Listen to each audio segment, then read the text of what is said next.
across the UK. On DAB+, on YouTube, on your mobile, and on your side. This is Talk.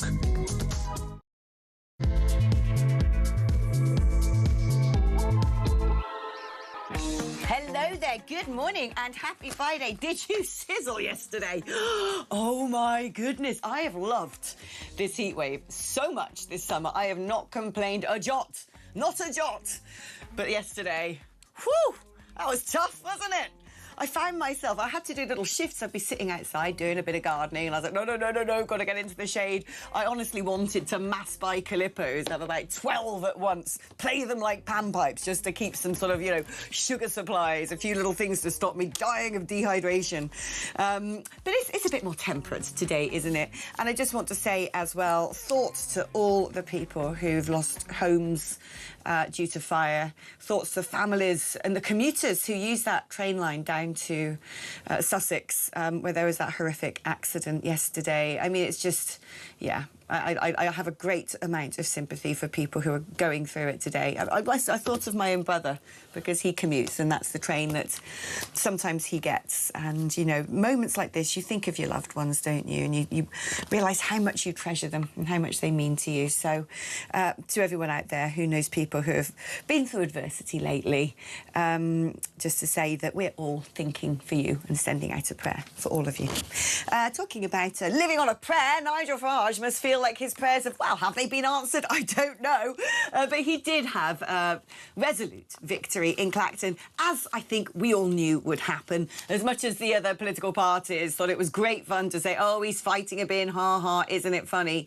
Frankly, Reform's polling is sort of maybe wavering a little bit, but staying fairly solid. And he's won that by-election, proving that whatever the Standards Authority now do, he will win the by-election again.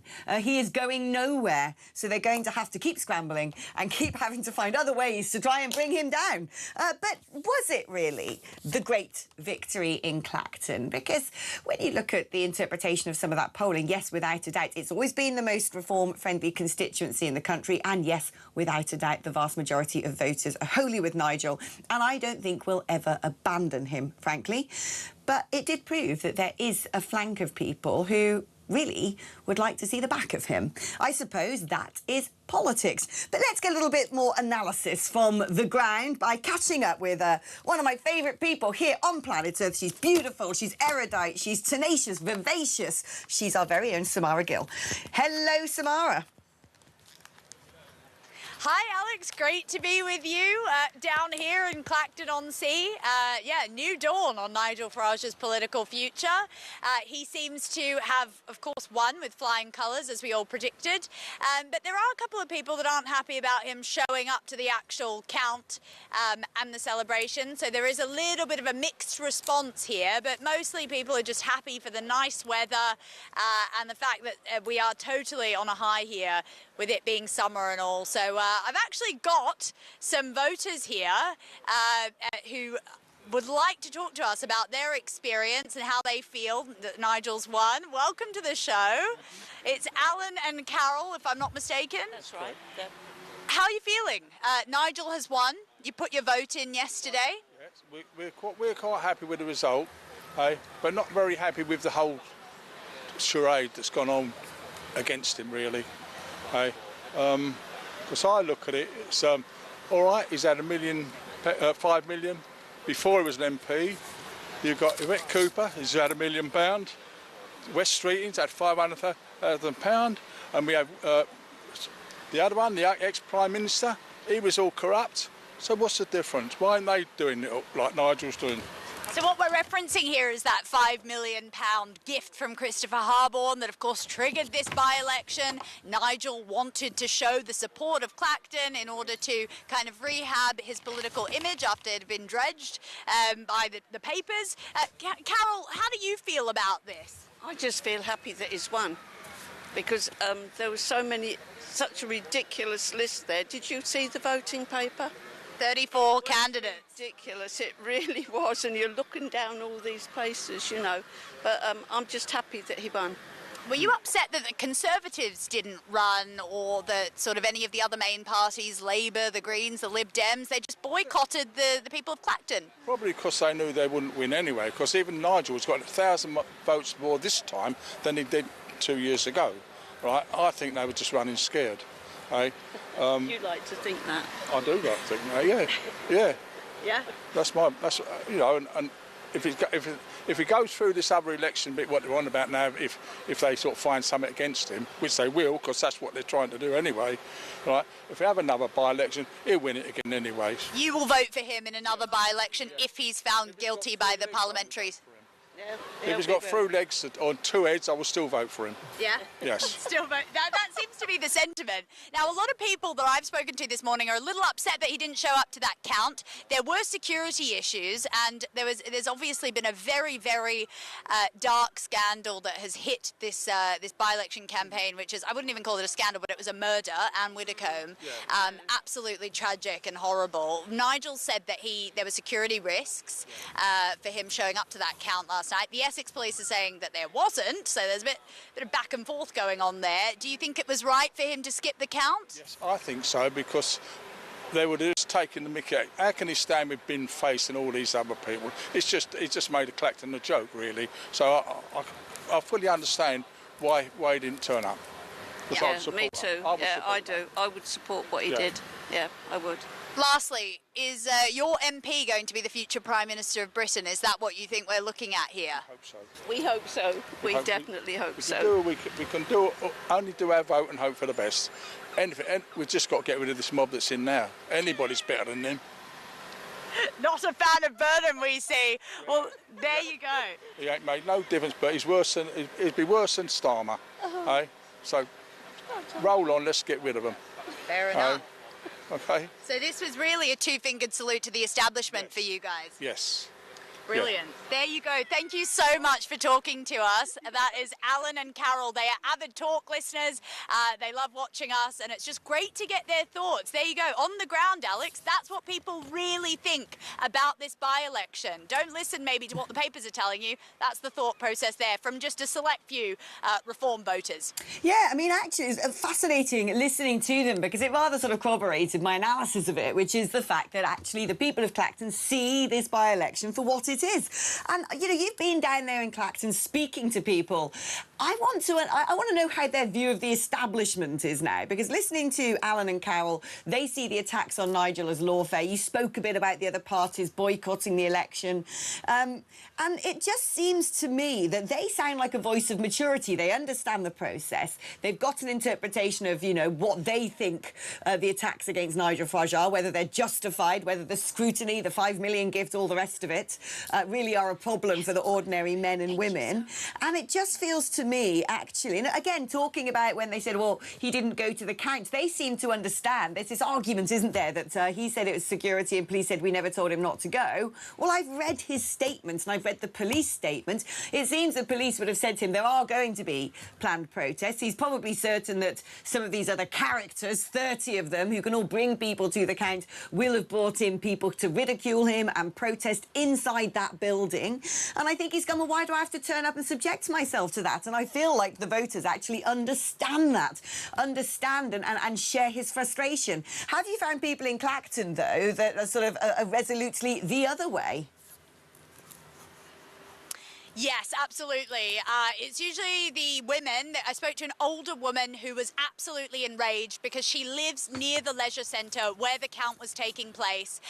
And she said that police were there scanning the kind of area for 2 full days. There was a full-on operation going on. His private security was also checking the area. She believes that a very unnecessary amount of resources went into security precautions that then he didn't show up to. Now, on one hand, I do think it was probably not the best move, because I'm even hearing from Reform voters that they weren't happy that he didn't show up to the count. And, you know, they did their bit, they went and put their vote in, and then he didn't show up to receive it, so to speak. So there is that school of thought. But then there's the other school of thought, which you're completely right about, Alex, which is that can he trust the authorities? Can he trust the police? I don't want to say too much, but I think there is a big scandal that's going to come into place with counter-terrorism and all that, to do with the firebombing, to do with Anne Widdecombe's murder. I'm not going to get into it, obviously, but you can understand why Farage is deeply cynical about the police and what they are recommending to him. So, you know, it's very double-edged, isn't it? Yeah, and I think, you make very, very good points there. His security is extremely heightened at the moment, given what we're beginning to see emerge. So, you know, a bigger story, bigger picture behind the appalling brutal murder of Anne. But I think as well there appears to be considerations of optics here. I think Nigel Farage is thinking, well, look, they're just throwing everything at me. They're going to accuse me of being a crook. They're going to accuse me of who I fraternise with. They're going to ridicule me by all putting support behind a man with a bin on his head. They're going to try and fill the counts with protesters. I think part of this as well is Nigel Farage saying, you can't bully me if I don't turn up and allow myself to be bullied. Yes, I think that we're seeing a sort of new era for Farage after this by-election. He's showing that he's going to put his boundaries down, so to speak, with the establishment. He's not going to pander to them anymore, and he's going to do it his way, which, of course, he has always done. But in some ways, I think he's saying, no, I'm not going to subject myself to ridicule. He had his own Farage Fest last night, which was held in a paddock about 12 miles from where I am here at the pier, and it was just sort of a fun. I didn't get to go. I was trying to sleep and get some sleep before the count happened. But it was a time where he got all his MPs together, all the Clacton voters. They were singing and dancing, having games, and that's where he delivered his victory speech before the count came in. And some view that as deeply controversial. Other views that as him kind of coming back to his natural home of Clacton and celebrating with the people that actually do care about him, those members of Reform. So, I mean, I don't think this approach is going to bode well with the rest of the media, but with his base, it absolutely seems to be playing perfectly in his favour. Well, that's the thing. I think he realised that if he went to do a victory speech at the count, what you'd have had is 30 chumps there, all sort of screaming and shouting and heckling and, you know, making a big distraction on stage. And I think he's gone, that is not the image I want projected via national television, going out to the whole of Great Britain. I'm not going to let you do this to me. I just want to read something else. I mean, he's getting congratulations. No, clearly not from politicians in the United Kingdom here, but there are congratulations coming in from politicians in other parts of the world. Jordan Bardella, who is likely to become the next Prime Minister of France, already has a good relationship with Nigel Farage, having met last year. Of course, Bardella turned around and said, when I become Prime Minister, we will allow the UK to turn round boats and send them back, which, of course, is a central tenet in Reform's policy when it comes to illegal immigration. He has tweeted, Nigel Farage had the courage and dignity to submit himself once again to the judgment of the voters, the sole masters in a democracy.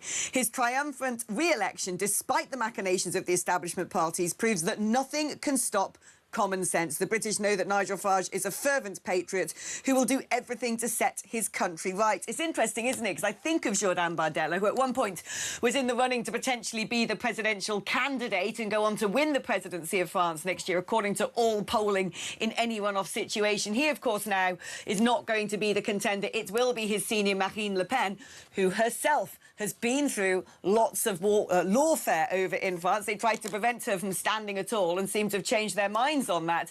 And it's interesting, isn't it, that I think people out there feel that the attempted ridicule of Nigel Farage, everything being thrown at him and his party in terms of accusations about where money is coming from, whether things are being declared, etc. It is extremely reflective of things that happened to Donald Trump, things that happened to Georgia Meloni. At one point, she was on the front covers of magazines calling her Europe's most dangerous woman. Things that are happening to Marine Le Pen. And I just think my feeling is, when it comes to most people in the United Kingdom who will support Nigel Farage, whatever the establishment throw at him, it's not going to move them. You're so spot on with your assessment there, Alex, and it's such a good point, isn't it, about the fact that there are these political witch hunts happening all across Europe and honestly the rest of the world when you look towards it. They don't want Conservative governments in, and they will do everything in their power to stop that from happening. And I think, you know, being on the ground in Clacton, you can really see the disconnect that is so fervent within Britain between the people and what the media classes and the Westminster elite are actually thinking. You know, I've got a lot of journalists that I've seen today just scratching their heads thinking this is a bit of a farce, this is a joke. And look, to some looking in, it might look that way, but for the people, they're actually feeling very seen and heard and happy that Nigel has presented them with the option of choosing him against the establishment. And so there is a serious chasm between the two at the moment, one that is growing further and further apart, especially now that Burnham is in government. And I think that hopefully this is some sort of reset. And you're right to mention Trump. We know that during this by-election campaign, Farage went over to America for July the 4th, Independence Day, and did see Trump. And I think is taking from that playbook as to how he can spin this back in his direction and make another political comeback, maybe the second biggest political comeback in history. But he's riding high today. Let's see what will happen to the tides. But for now here in Clacton, the spirits are decently high and people are pretty happy to have Farage reinstalled as their MP and bring a bit of normalcy back to this wonderful seaside town. Oh, Samara, brilliant reporting as always. What I want to know is, what are you going to go get from the ice cream van? I want it all. Honestly, I'm melting out here. I've already been for a dip in the sea because Ian Collins requested me to. So I'm definitely going to go get some sort of choc top and just, you know, gorge myself in sugar and sweets as I always do, as you know, Alex. I have no idea what choc top is. One assumes that is something Aussie. Samara, we love you. Great reporting as always. We are so blessed on this channel to have such brilliant people.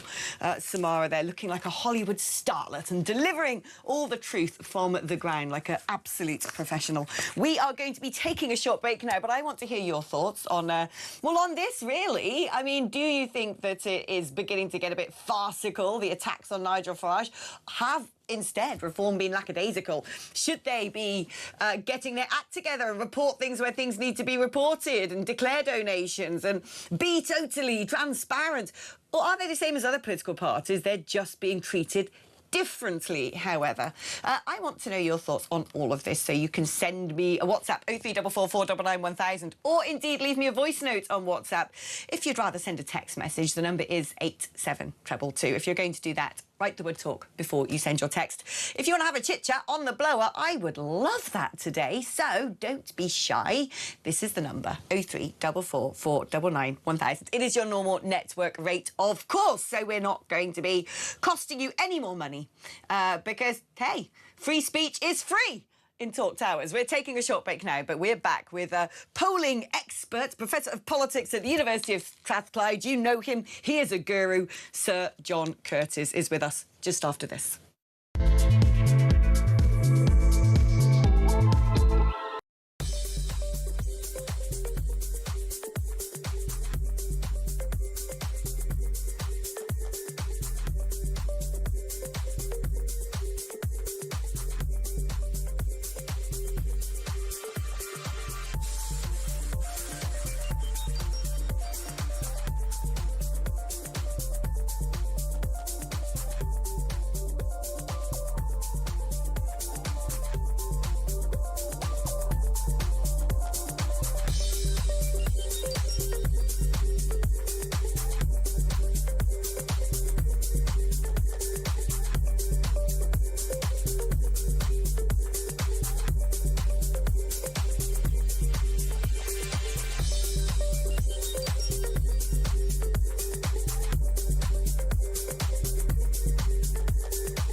not-so-small boat crisis. And there's a picture of the boat, and they've got a little wording in a little circle that says picture continued on the back, and they've actually put it's so big they've put it across the front page and the back page of the newspaper. I mean, this is absolutely huge. It is. By definition it is. And they're getting bigger all the time. What's not really sure that you can call it a small boats crisis anymore. It's a 49-foot dinghy.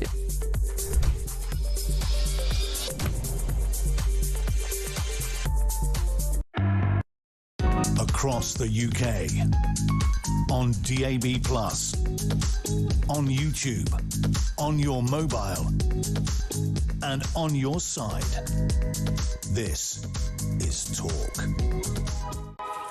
Well, hello there and welcome back to the show. Of course, it is the morning of the results of Clacton by-election. I think, as everyone predicted, Nigel Farage won.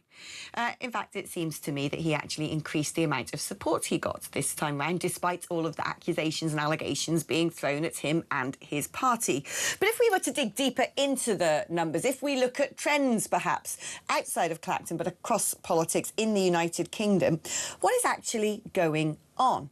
Is support draining away from Nigel Farage? Have reform been wrong-footed by what has been going on? Or is support concretising because people out there regard the attacks on Nigel Farage as much like supporters of the Republican Party in America did when it came to Donald Trump, a malicious act of lawfare? Well, let's speak to a man who's the best at slicing and dicing cephalogically all of the algorithms and arithmetic in UK politics. It is Sir John Curtis. Always a privilege to have you on the show. Let's start off, first of all, with the Clacton numbers. Does it paint a positive picture for Nigel Farage overall? Yes, though it's a picture that only has validity within the constituency of Clacton. I mean, so far as that's concerned, I would give Nigel Farage 8 or 9 out of 10. So success number one is that, as you've already alluded to, just in terms of the number of votes cast, Nigel Farage ended up with just over 1,000 more people voting for him in this by-election than did 2 years ago in the constituency in the general election. And given what he was keen to do was to try to demonstrate to not least other MPs that the voters of Clacton remain happy with having him as their MP, or at least as happy as they were 2 years ago, that perhaps, therefore, it's time to drop the investigation into whether or not he should have declared the £5 million donation from Mr. Harborne to the parliamentary authorities. Now, of course, that investigation is going to continue, but at least insofar as one of the criticism of this by-election by some of Mr. Farage's opponents is a bit of a farce. Some people may feel that it's also going to be a bit of a farce if we end up having yet another by-election in a few weeks' time. So anyway, that's certainly one thing you can do. I think the second thing that reform can take away, and it partly helps to explain why Mr. Farage's tally is as high as it is the turnout. Again, if the case that the by-election was a stunt and a farce, then turnout ought to have been low, because the voters of Clacton should say, why are you asking us to vote in this by-election? It's silly, there's no real competition, etc., etc. 44%, not far short of the closely contested by-elections in Runcorn and in Gorton and Denton, better than in 2 by-elections in Scotland recently, and actually better than David Davis in the Halton Prace and Howden by-election back in 2008, which is the one previous by-election where MP has stood down, fought the by-election under the same colours as he won the last election. Their turnout was only around 34-35%. The one reason why it's not 10 out of 10, well, again, it goes back to what David Davis achieved in that by-election. From a fairly similar starting point at the previous election, David Davis got up to 72%. In contrast, Nigel Farage is at 63%. So, but for the most part, I think reform will be happy with the result, but it frankly doesn't tell us anything beyond the borders of Clacton. I mean, if we were to cast this forward, and I know that it's very hard to have a crystal ball because there's always environmental factors and narratives and so on and so forth that surround any future election. If the election hadn't been boycotted by the legacy parties and or let's say the mainstream political parties, or let's say if it is rerun in the future after wrongful findings by the standards watchdog, are we likely to see those numbers drastically changed? Or do you think Nigel Farage actually pounding the pavements, knocking on doors for this past month, this summer, when everyone was saying, well, you're wasting your time fighting with a bin, has it potentially sort of inoculated him against what might be coming at him in the future? Well, depending on what more, if anything, is revealed about allegations about both reforms, finances in general, and Mr. Farage's in particular. So if we assume that nothing much new emerges, frankly, even if the principal opponents had stood in this by-election, we would have expected to get Mr. Farage to get over half the vote. After all, he got 46% in 2024. Support for reform is still around 9-10 points higher across the country as a whole, higher as a whole as it was then. And indeed, a opinion poll conducted during the by-election indicated that was also likely to be the result. I think the truth is, why did Mr. Farage precipitate the by-election? Because he knew he was going to win. Why might it not be such a good idea for MPs from other parties to hold a second by-election? Because Mr. Farage is likely to win. Let's talk now about macro politics rather than Clacton politics and look at polling in general, because there's a sort of, I've been seeing a lot lately in the right-wing press, write-ups about Kemi Badenoch. Isn't she doing well? There's a renaissance of the Conservative Party. Her personal vote seems to be going up. The public like her. They think she's competent. They think she's decisive. And yet, the election results in Gorton and Denton and the Manchester mayoral recent election, but it tells a very different story where the Conservative Party itself seems to be losing deposits. It's doing so badly. So what are we actually looking at here, John? Well, I think the truth is, yes, the Conservative Party is certainly not strong enough to be spending a lot of effort in by-elections where it doesn't have a cat's chance in hell of winning, and to that extent largely vacated the field. So I think that point number one is that Reform peaked at 32% of the vote on average in September of last year.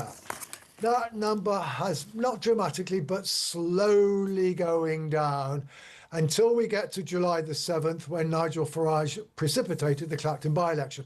And this is where the Clacton by-election did matter. It's not the result.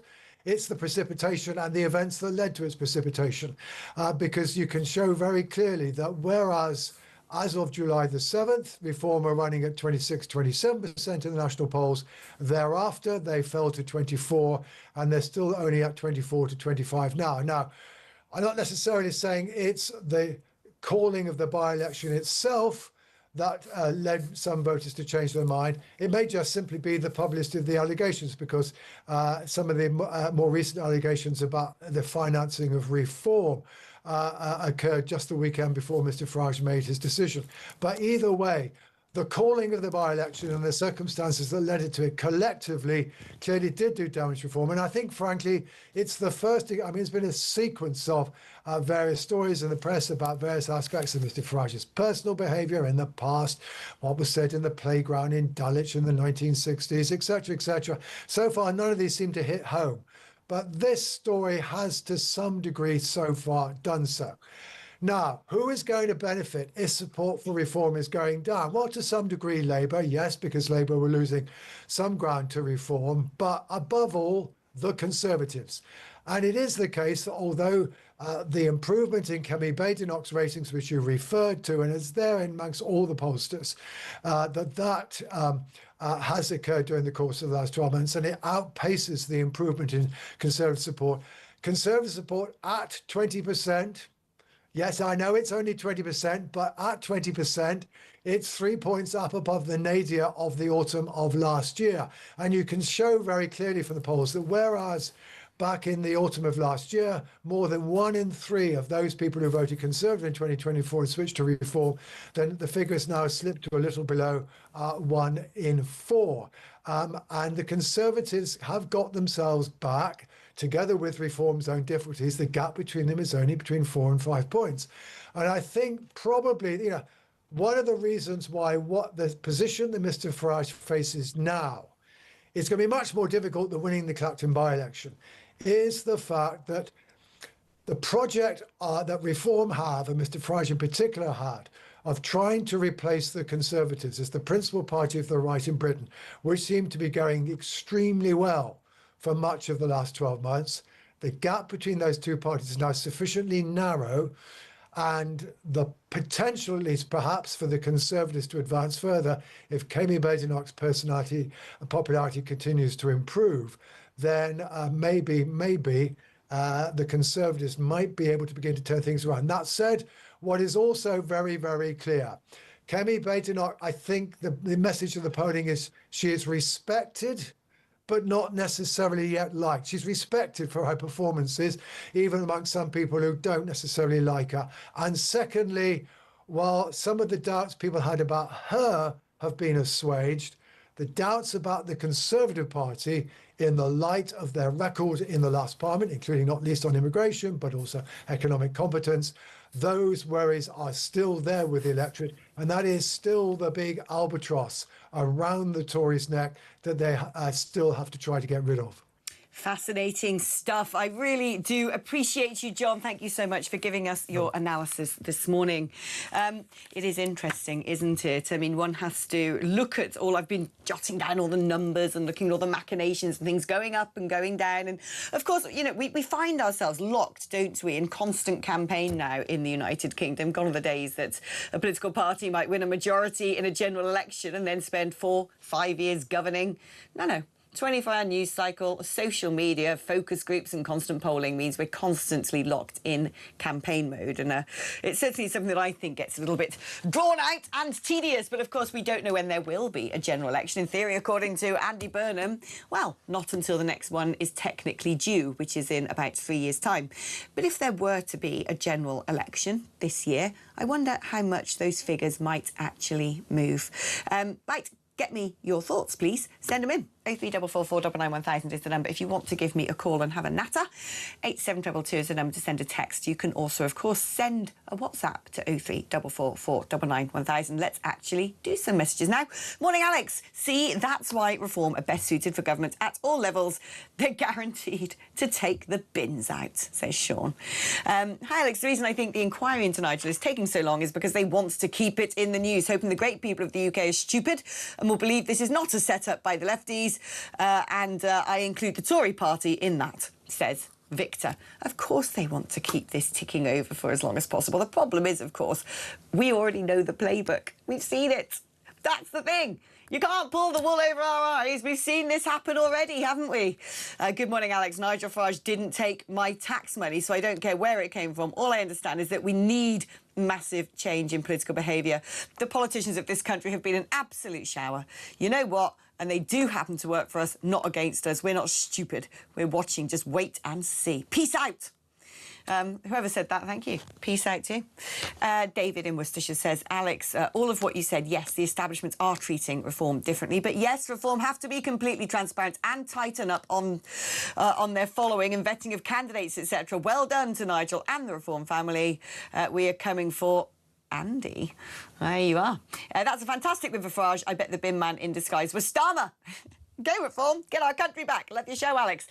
Where has Starmer gone? I was thinking about this earlier. I kind of want to do, you know, sometimes in the newspapers, they're like, where did your favourite characters from Ramsay Street end up? And you're like, oh, wow, would you look at that? I kind of want to know where all the ex-PMs have gone. Because we've got blimmin'... Have we ever had so many extant ex-PMs at any one time? Where are they? What are they doing?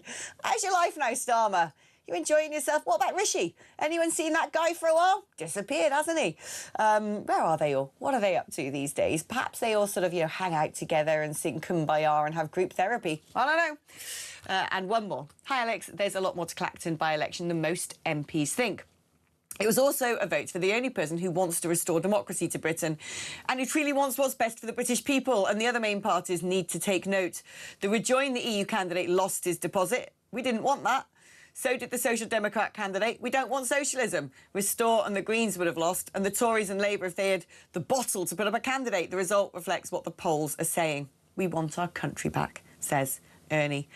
Right, OK, keep your thoughts coming in. Numbers are on the screen. We are going to be taking a short break, but we're going to be sticking with the state of politics today, the Clacton by-election, Kemi's growing support, if it is true, but also, where's Andy Burnham?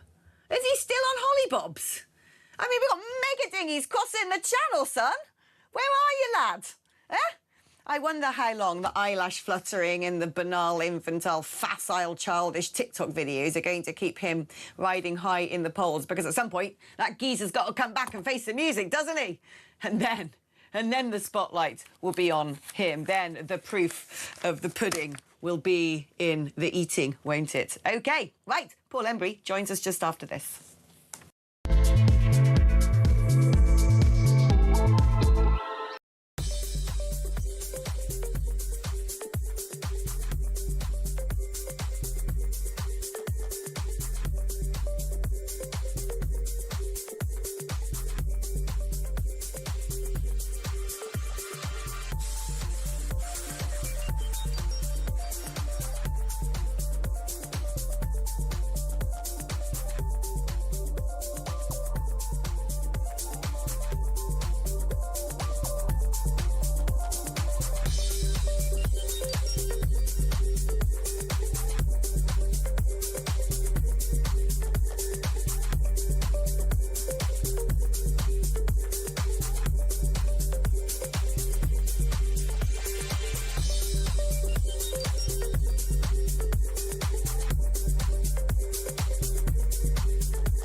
Across the UK, on DAB+, on YouTube, on your mobile, and on your side.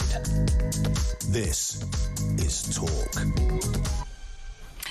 Hello, welcome back to the show. Now, here in Talk Towers, we like to make sure that we look under every rock. We poke about in every crevice for opinion. That means sometimes we let people from the left come and join us. I'm only joking. We love them. It's Paul Embry, trade unionist and author of Despised: Why the Modern Left Loathes the Working Class. And actually, when it comes to the demographics of Clacton, that really is who we're talking about, isn't it? And it does appear to me that we've had this interesting switch of the poles in politics over a great number of years now, where former Labour voters, the working classes, a clue is in the title, have now largely switched to supporting the right-wing parties, or those that are considered on the right of the right. And looking at what's just taken place in Clacton, that seems to be a trend that is set to continue. What do you make of the results overnight? Morning, Alex. I suspect you're right, actually. We are seeing an ongoing and major political realignment in this country, where many millions of working class voters, including voters in traditional red wall constituencies, now have almost a visceral loathing of the Labour Party, the party that, you know, many of them voted for all of their lives, their forefathers voted for and so on, but just don't see it as their party anymore. Think that it's become a party of and for the professional and managerial classes, and has for too long looked down on their, if you like, small c conservative beliefs and opinions around family and law and order and national security and so on. And I think that that is probably going to go on. I don't think we're going to see a change in that big realignment. In terms of the by-election, I have to say, I don't think any of the major parties have particularly covered themselves in glory here. I think it was a misjudgment for Nigel Farage. I understand why he did it, but I think it was a misjudgment tactically for Farage to have called the election. I think it looked a bit churlish when he didn't go to the count, having called that by-election. But I think also that the other main parties, by vacating the battlefield, by boycotting the election, really showed contempt for the voters of Clacton and showed contempt for the democratic process. You may not agree with how a by-election has come about, but I think you've got a duty, if you respect the democratic process, to stand a candidate and to make your case, and not to try and turn it into a clown show, as I think the other major parties did. So I think all in all, it's been a pretty grim spectacle. But nonetheless, it isn't Farage who's just made an error here. I think it's the other major parties as well. Do you know, Paul, I agree with every single word you've just said. That would be exactly my interpretation as well, especially the optics of the establishment, all sort of really laughing at the fact that the main contender against Nigel Farage was a dustbin. I actually thought was deeply unbecoming of people who should be taking politics seriously. And talking about taking politics seriously, I'm not really getting much gravitas from Andy Burnham, if I'm honest. Number one, where is he? Number two, he seems to be more interested in making little TikTok videos and actually talking to us as human beings. He's barely addressed the public since he carried out what, to many people, appeared to be a bit of a sort of bloodless coup to get into power. He hasn't once addressed the huge issues facing this country, such as illegal immigration, the bits we're getting squeaked out now in the press. You know, I don't think are particularly appealing to the majority of voters. I wonder if he's just deeply trying to avoid reality. I wonder, actually, if his handlers are saying, do you know what, the more he just looks nice, the more he's just as an emoji, the more we simplify this is the more we can hang on to whatever sort of credibility and support that we currently have. Because if he actually does come back and seriously engage with politics and starts making promises about what he's going to do to turn things around in this country and then failing to deliver, the only way for him is going to be downhill. And I wonder that maybe that is why he just wants to trot about the place behaving like a 14-year-old influencer rather than actually get on with the job in his new kindergarten creche of the North number 10. I certainly think there's a danger that Burnham ends up going to the other extreme in terms of this kind of comm strategy that is employed, which is, you know, a near obsession with posting stuff on various social media accounts and trying to bend over backwards to show just how much he really is a man of the people. And I suspect that partly that's a reaction to the fact that his predecessor, Keir Starmer, was not particularly good at that and was seen as very wooden and was seen as very unrelatable and unpersonable. And I think Burnham and the people around him probably think we now need to have a prime minister, Labour leader who can show he's really in touch with people. So let's do this kind of quirky social media stuff, posting about Greg's pasties and all of this sort of thing. And in doing so, I think there's a danger that the pendulum goes the other way and that actually people start to look upon him and his government as potentially fundamentally unserious.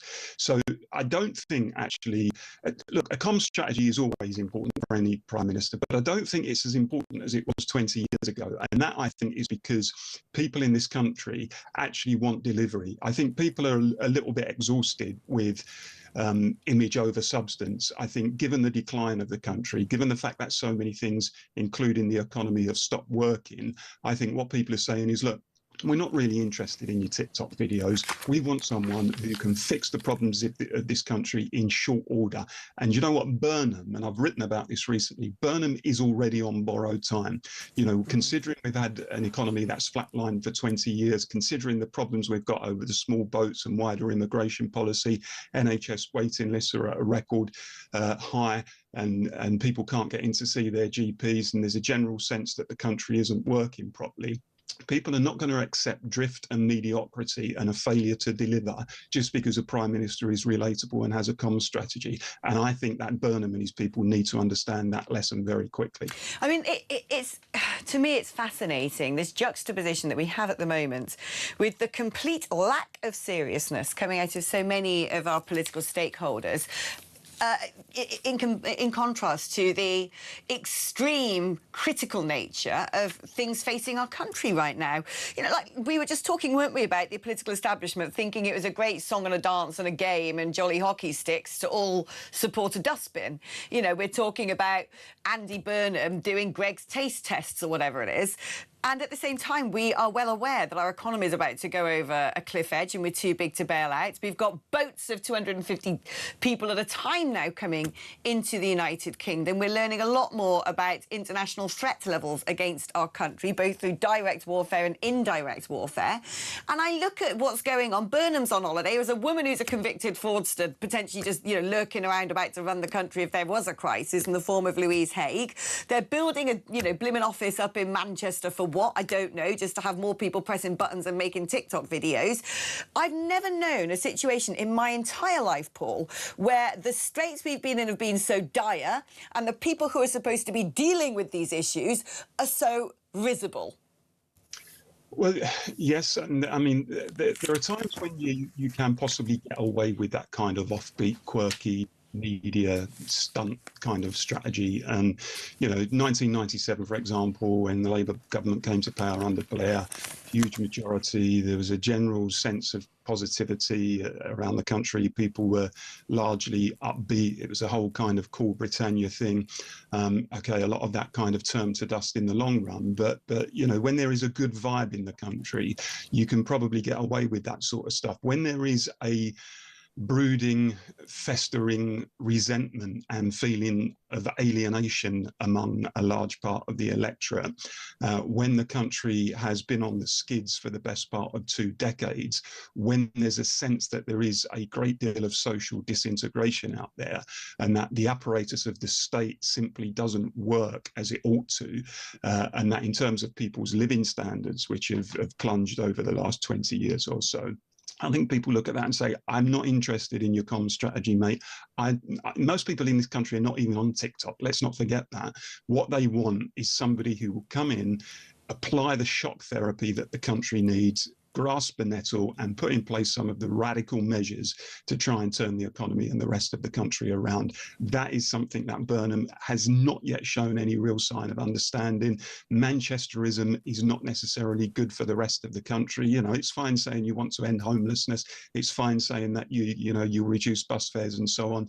But in the great scheme of things, that's small fry. Some of the fundamental issues that are facing the country, he hasn't really set out how he's going to address, and he needs to do that very quickly. Just before I let you go, Paul, he has, of course, suggested that Labour's strategy is going to be dispersing migrants among leafy rural areas. I mean, this has been going on anyway under Operation Scatter. This isn't even a new policy. But it does seem sort of semi-deranged to me as a strategy to be actually pointing at it, going, look, this is what we're going to do.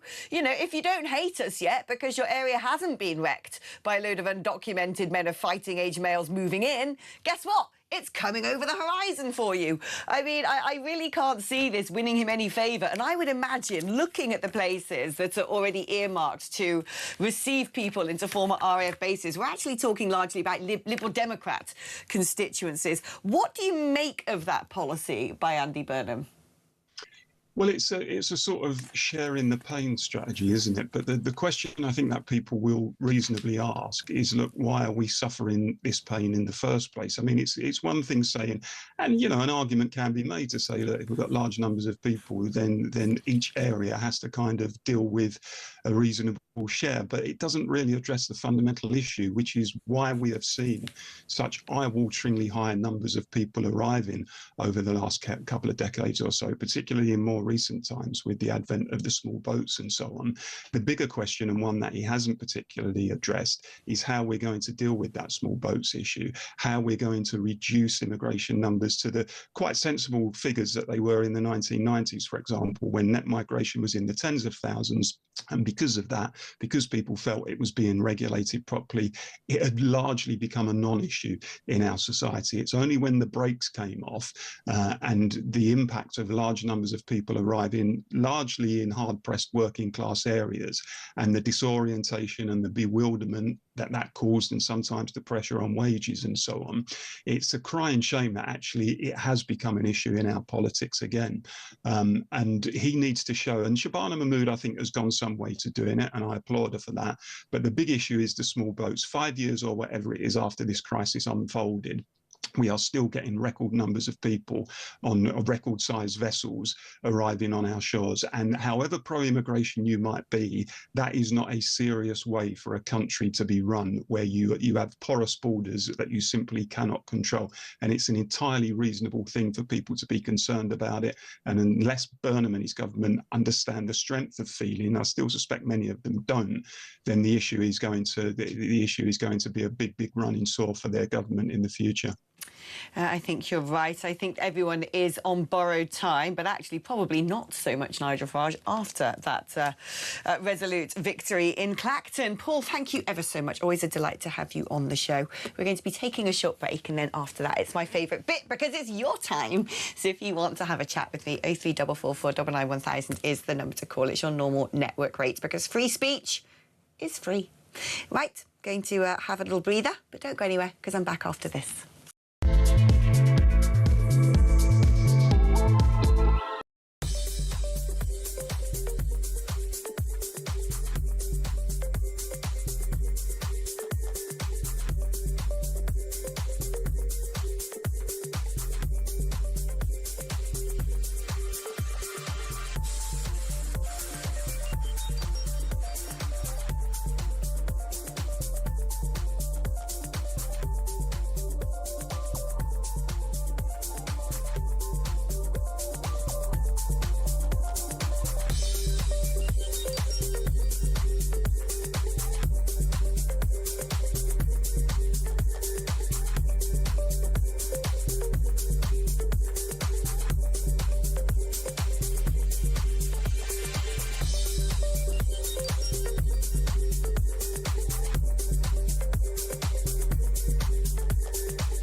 Not so small boat crisis.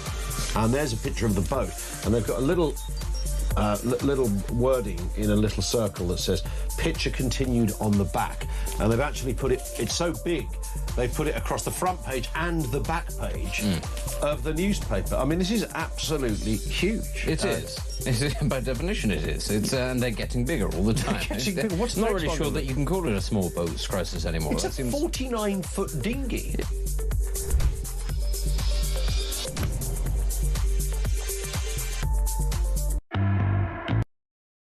Across the UK, on DAB+, on YouTube, on your mobile, and on your side. This is Talk. Hello, welcome back. And shall we kick off with a voice note? Because I believe we've got one from Mark. I thought Nigel Farage played a blinder in not turning up to the declaration because there was something definitely waiting for him there. If you listen to the declaration, when his name was mentioned and the amount of votes he had, not one person clapped. When also the declaration was made that he was the new MP, again, there was total silence. That room was full of people that were just about ready to have a go at Nigel, and he did exactly the right thing in not turning up. Well, do you know what? From one West Country babber to another, I heard that accent there, Mark. I know you're one of my peoples. I agree.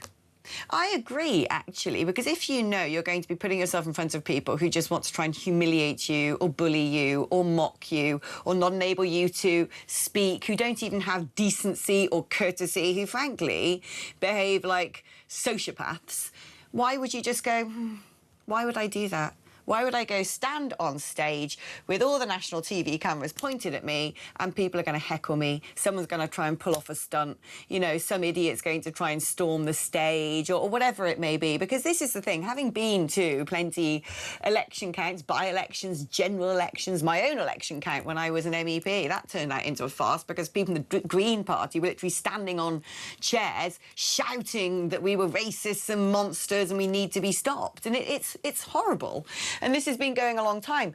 When you participate in an election, you get to turn up to the count. You also get to bring a limited number of people who will have tickets to that count.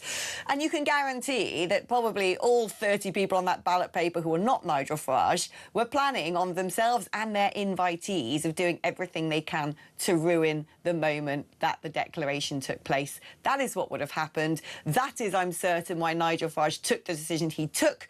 He said that the police had warned him there was going to be protests. The police turned around and said, we never said that there was a security threat and he shouldn't come to the count. No, but that isn't why he took that decision, as far as I can tell. well. From someone who knows him and knows this game, and from the outside looking in, I would assume the police said, of course there's going to be planned protests. Well, who do you know who's invited into the count? Do you know if they're going to be disruptors? Well, you know, that's up to the local... I can see what's gone on here, and he's just decided, why would I subject myself? Why would you stand there and allow yourself to be pilloried and picked on? So I don't think it's a sign of weakness, actually, either. I think it's just a sign of pragmatism and going, what's in it for me? What's in it for me? But there we go.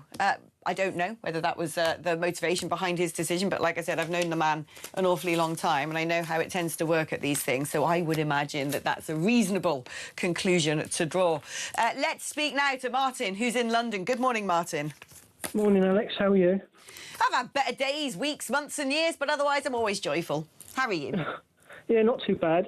If you look at the reaction from parts of the media today, I mean, it was to be predicted, of course, because most of them hate Nigel Farage. But to me, it strikes as if they've got utter disappointment this morning. I mean, realistically, they knew that he was going to win the by-election, but I think they thought it would be perhaps a smaller turnout than the turnout that it actually was, and that the margin of victory would be slightly smaller. And, you know, they haven't got the moment that they wanted. Yeah. You know, what they wanted was him on the stage last night, stood next to Count Binface, you know, Freddie the Fish Finger and whatever other joke candidate there are standing in this election, for there to be mayhem afterwards while he's making his speech. I have no doubt, as the voice note a minute ago just said, something was being concocted, something was being planned. Who knows? Somebody probably would have thrown a big ton of money on him, or you know, fake monopoly money or something so that, you know, there's images long term that you can keep going back to. It would have been something like that would have been planned.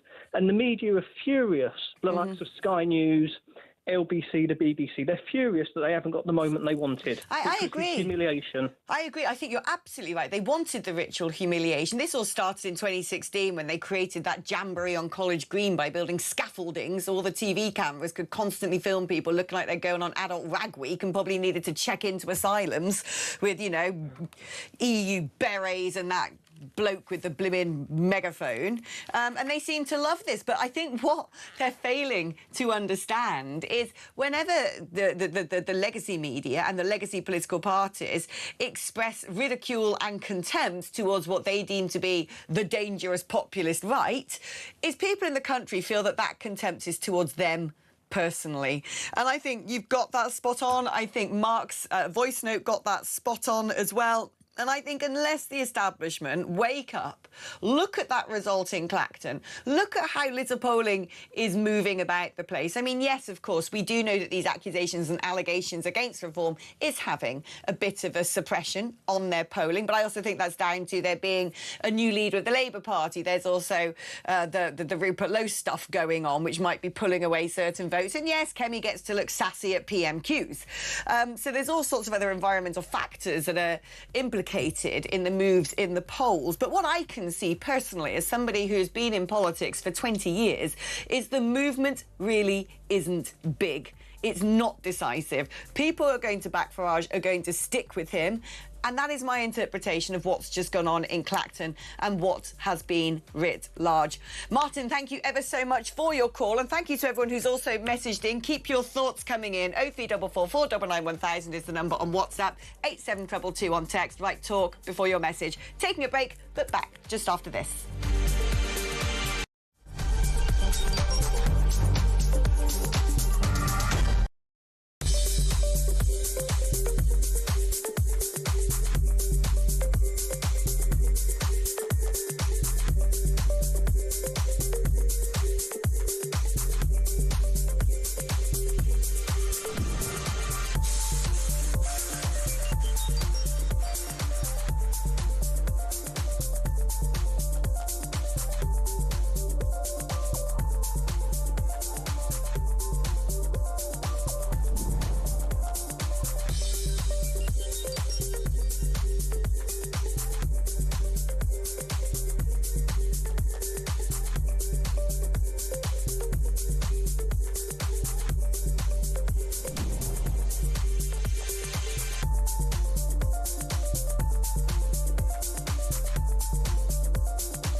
across the UK. On DAB+, on YouTube, on your mobile, and on your side. This is Talk.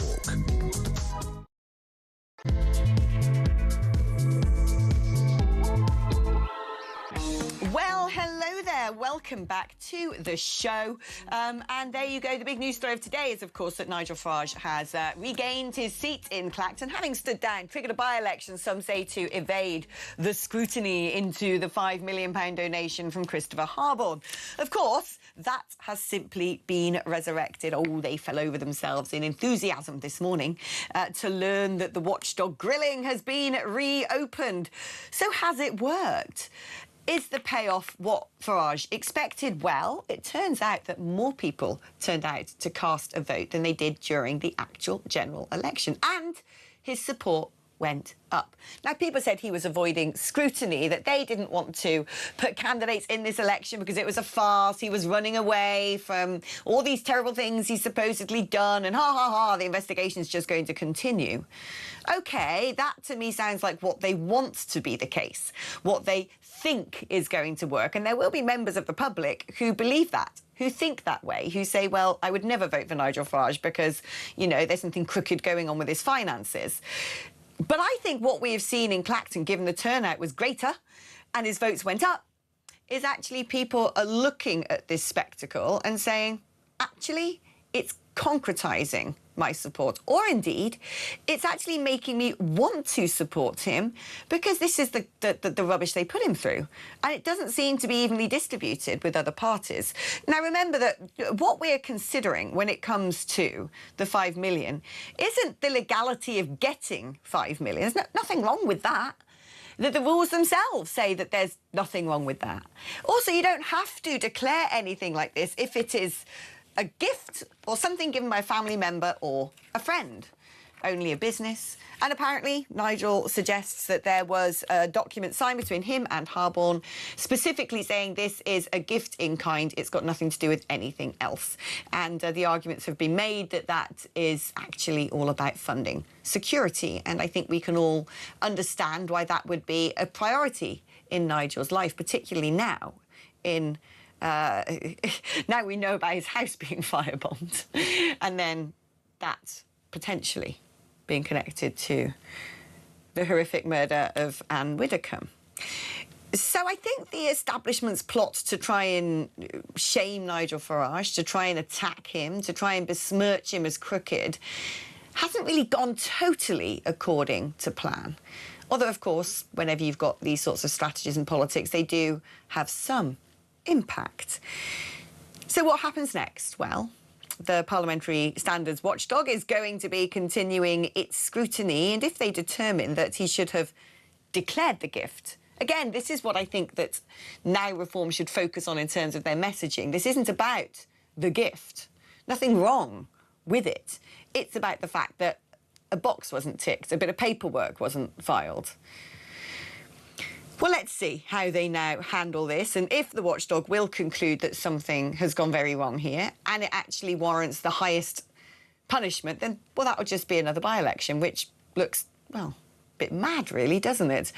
How is it going to play out, and more importantly, will it pay out politically? Let's speak now to Darren Grimes, Reform UK councillor, who is also the deputy leader of Durham County Council. You must be very pleased looking at the result. Less pleased, perhaps, at the way that, yet again, things sort of aren't going according to plan, with Nigel not turning up to the county. He was going to do a victory speech at 10:30. That then didn't happen. Can you tell us more about why these things didn't take place? Yeah, so Christopher Hope confirmed actually that as far as the Essex Police's advice is concerned, that actually they did say that there was going to be there was a potential threat, and they also said there was the potential for major disruption at the count. So I'm not surprised he didn't want to take part in that kind of circus. You know, the people of Clacton were given a clear choice. The people of Clacton were asked, do you want to side with the establishment in British politics, or do you want to side with me on the side of the people? And the people overwhelmingly said, well, 22,000 of them said, and that amounted to 63% of the electorate who turned out to say, well, I side with you, Nigel. Overwhelming. And I just find it pretty baffling to me that even watching the news come in today, as I have, that actually they're still questioning whether or not there are risks to Nigel Farage's safety, Alex. I mean, it was only a month ago, and I know this because you were out having lunch, right, when you found out that Anne Widdecombe had been murdered, right? The whole thing is utterly preposterous. So there is a real threat to Nigel Farage when he says these things and is told these things by police. And of course, he's got to take it seriously. I'm just so sick of the gaslighting, be that on his security or be that on this election, which they all wanted to happen, but then chickened out of standing in. They're calling for this parliamentary inquiry to actually damn Nigel Farage into a by-election. He calls their bluff and says, OK, we'll have one. And they don't even turn up. And then Kemi Badenoch stands there and says, you know, the fact of the matter is that it was right for Nigel Farage to be held to account around this donation that he was given. They would save themselves for a second by-election. And you say, save yourselves for a second one. You know, you've got 250,000 members and 120 MPs, and you're talking, as far as we're concerned, this is Clacton, not Stalingrad, another election. Come on. Alex, the whole thing, it's gaslighting.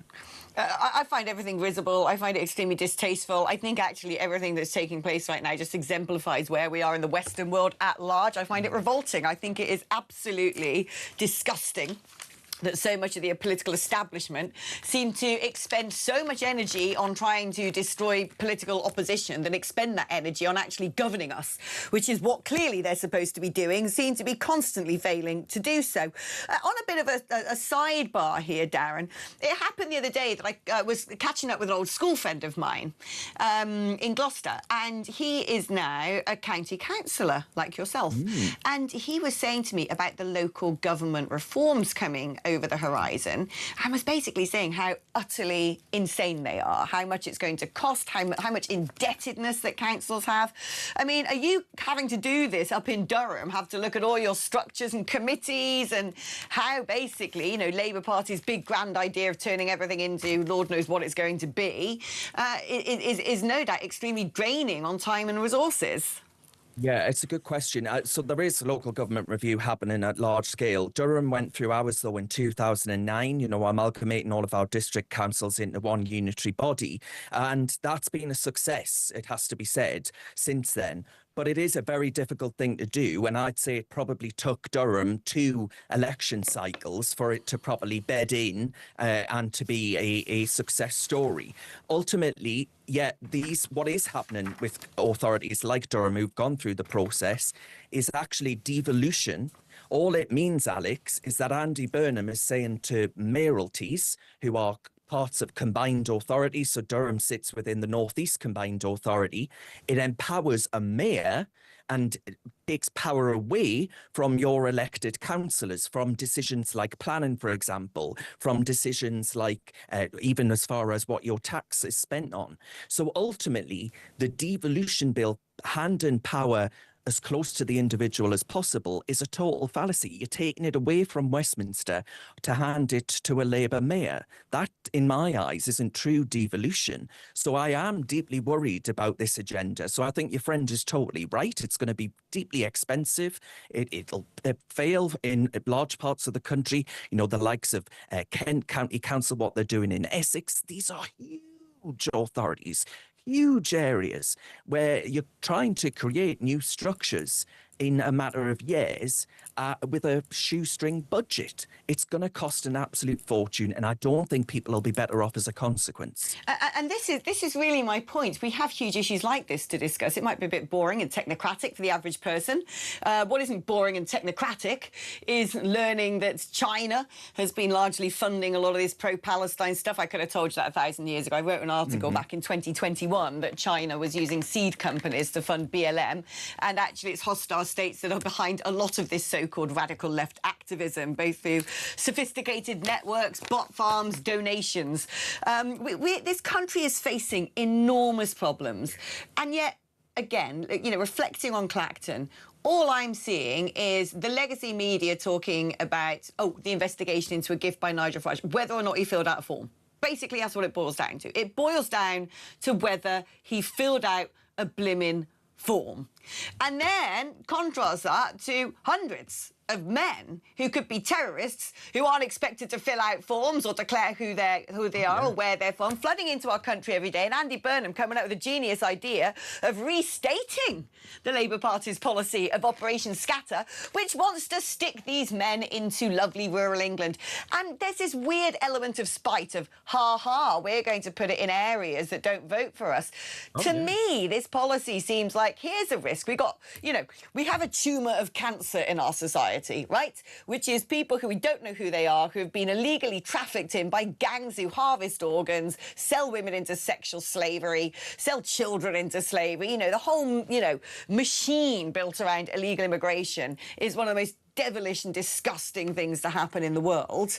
And Darren, I just can't wrap my head around why you would think the best approach to all of that is to say, let's spread these people as far around the country as we can. I think they're far better off being contained. Yeah, absolutely. It's a deceit. It's a deceit, right? He says that actually he, as in his time as Manchester mayor, had this never come across his work desk, that actually there was such a problem with homes with multiple occupancy in poorer parts of Manchester. He then stood in Makerfield and Andy Burnham said, I've just realised that there's such a thing as HMO Britain.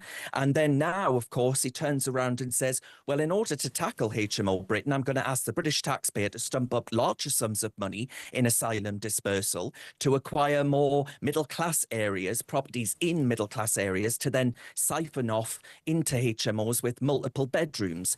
Ultimately, the whole thing is, again, I go back to that word, we are being gaslit. This is gaslighting. He is saying we are solving the problem of stopping the hotels, but the people aren't going anywhere. He's not going to have the muscle, the gumption to actually challenge the ECHR as other European countries do and actually say we're going to deport these people with no right to be here.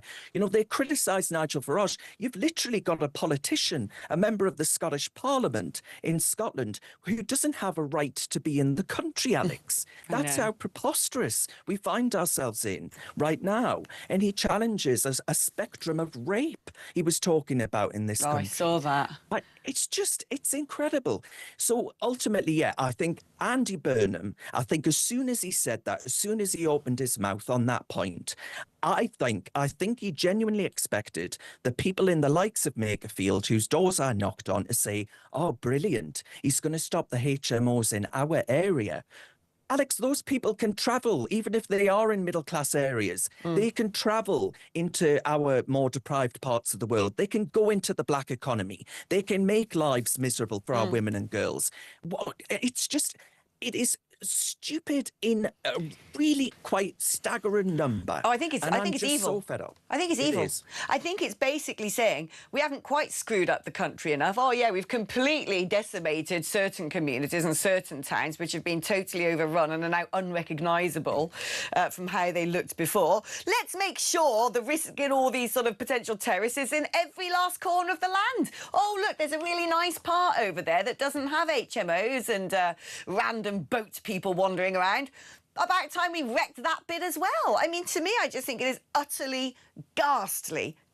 I've always held that point of view. If you're going to put these people somewhere, put them in the places where, frankly, the damage is already done, the places which don't have many white Brits living there anymore, the places that have been abandoned because they've just been handed over to Lord knows who to live in parallel societies.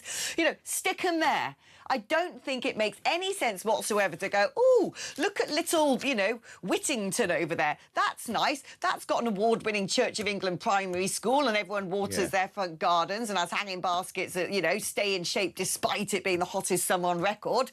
How about we destroy it with a few, undocumented male fighters? Well, yeah, exactly. And to be honest with you, Alex, when I first heard what he said, what Andy Burnham said in announcing this change of direction, there was part of me that was grateful that the likes of Kay Burley might end up with a HMO next door to her, right, and have to perhaps suffer the uncomfortable reality of living next door to men who do not share your views, values and culture, especially on the issue of women and girls and the protection of them. Because she, of course, tweeted saying that she's seen longer queues than a HMO super dinghy of 250 people in a local cash and carry. I don't know what cash and carry she's been to, but there must have been one hell of a sale on. You know, she is so up her own, well, you know what, that actually I thought there might be an element of me feeling a sense of gratitude that people like her would have to wake up and smell the coffee of the reality that the rest of us have been living with. But I don't want my nation to suffer. I don't want my nation to have these people. I want the best for Britain, so I don't want them anyway. That's the hard and fast truth of it. This is it. Look, if we just go, well, this part's wrecked, so let's wreck everywhere, there'll be nowhere for anyone to go. You know, you look at Thetford, all these protests have been taking place.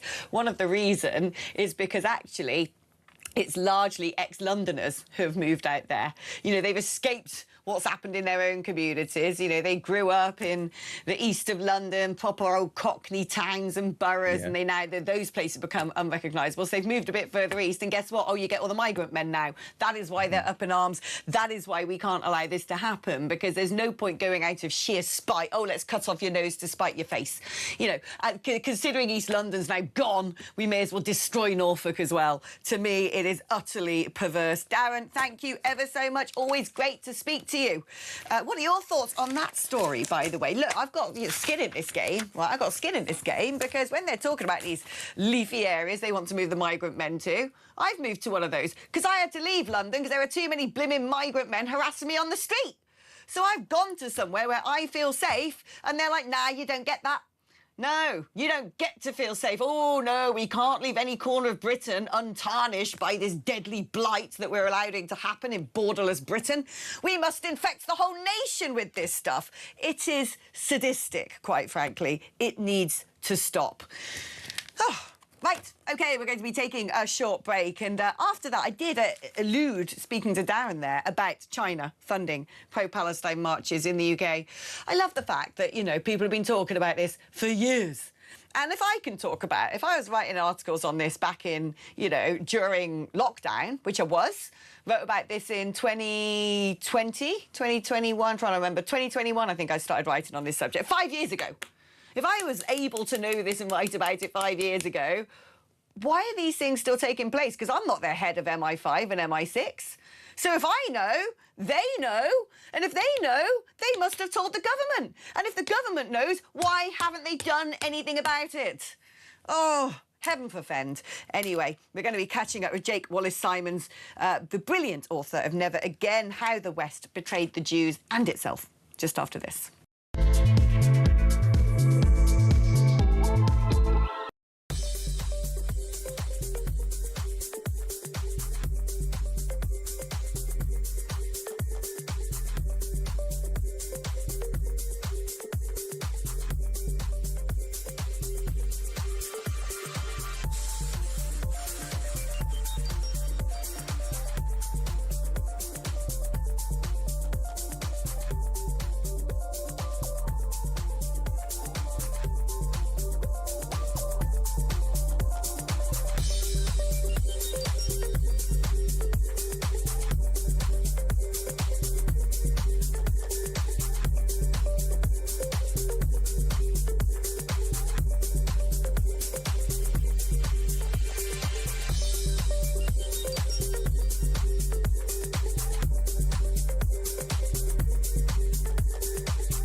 Not so small boat crisis.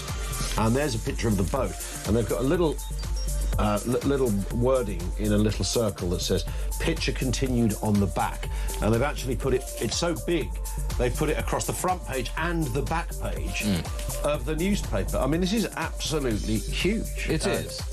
By definition it is. It's and they're getting bigger all the time. What's the not next really one sure on that it? you can call it a small boats crisis anymore. It's That a 49-foot dinghy.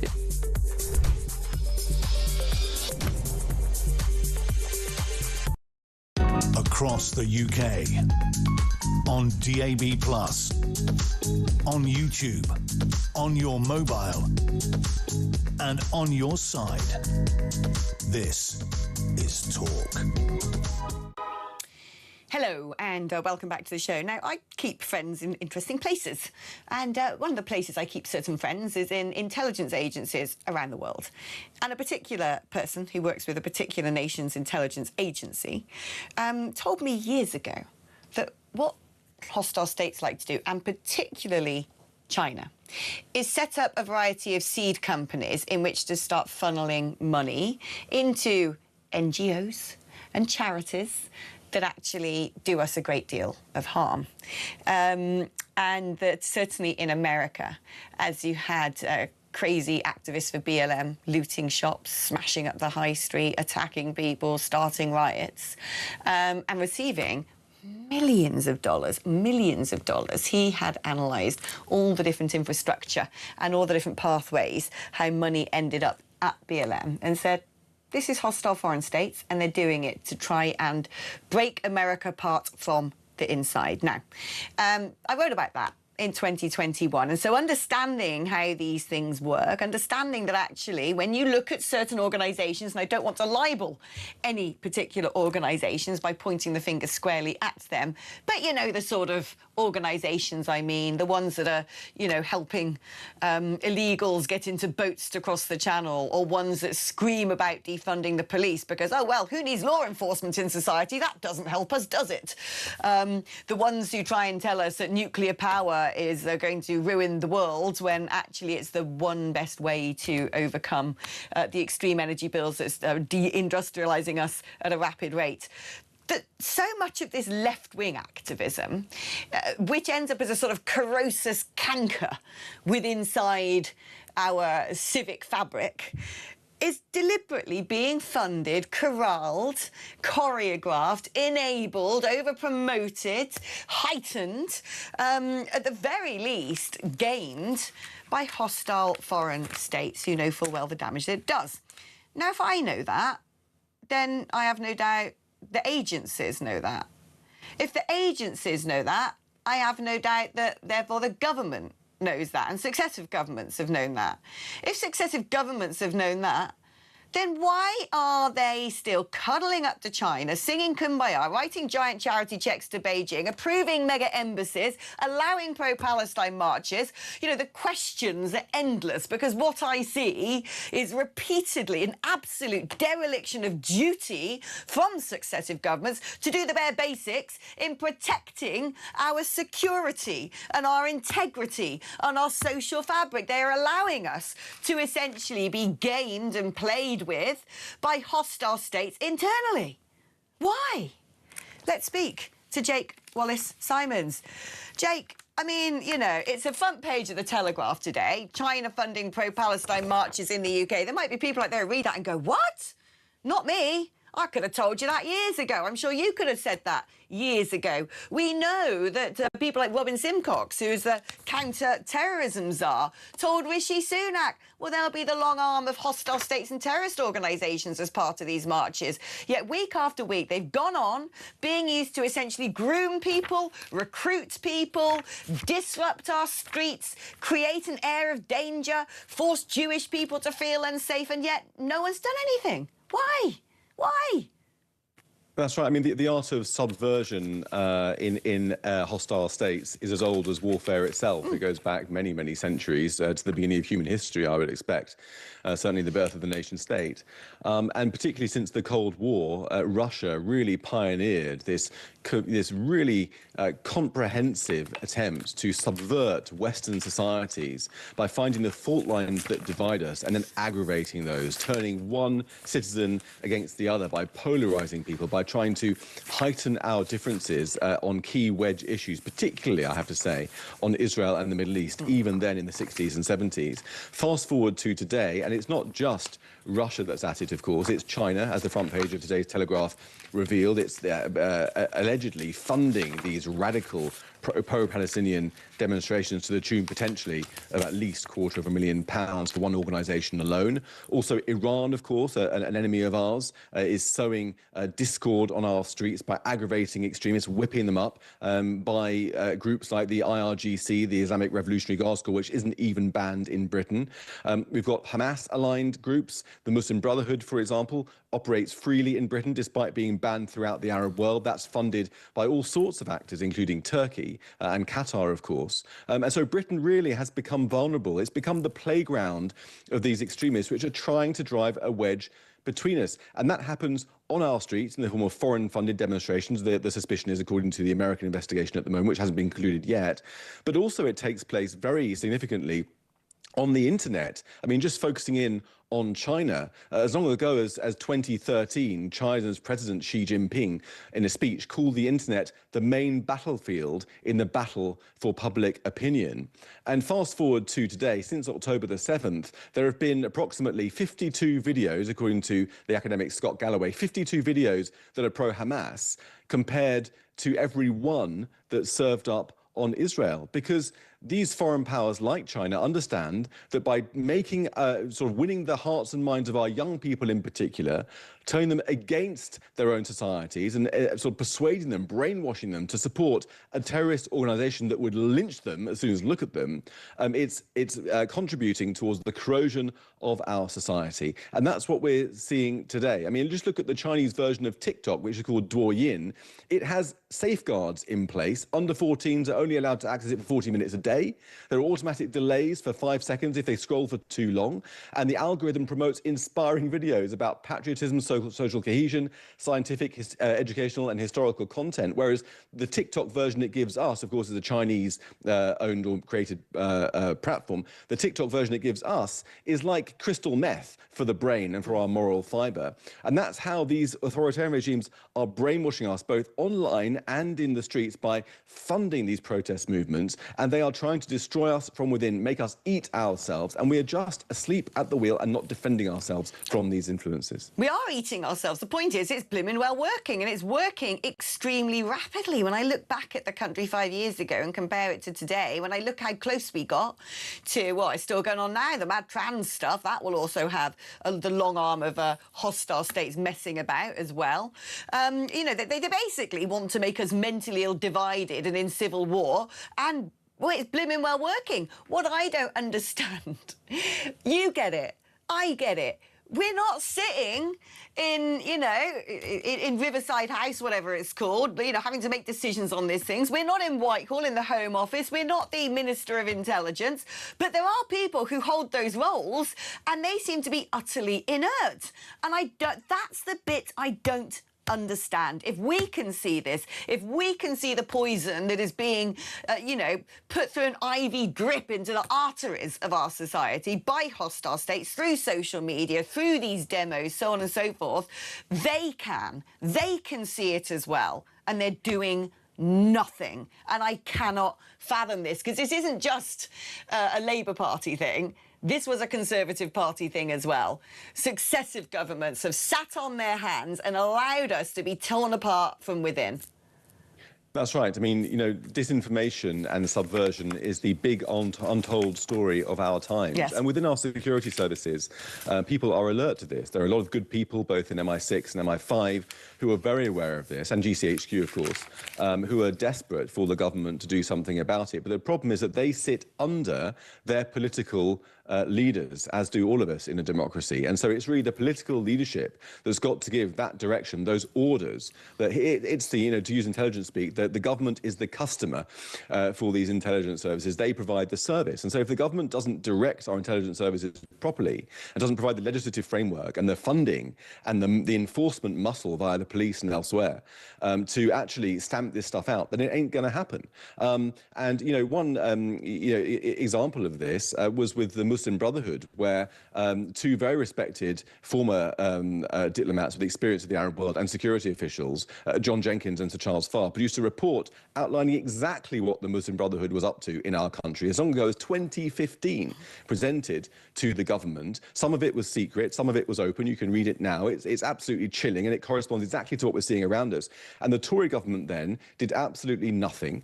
It was about getting around to do something 10 years later when Rishi Sunak lost the election. Then Labour put it into the long grass once again. A complete complacency with regard to our national security. And so the government really, as I say, is asleep at the wheel. And the reason is very obvious, because back in Cameron's era, he announced a golden age of relations with China.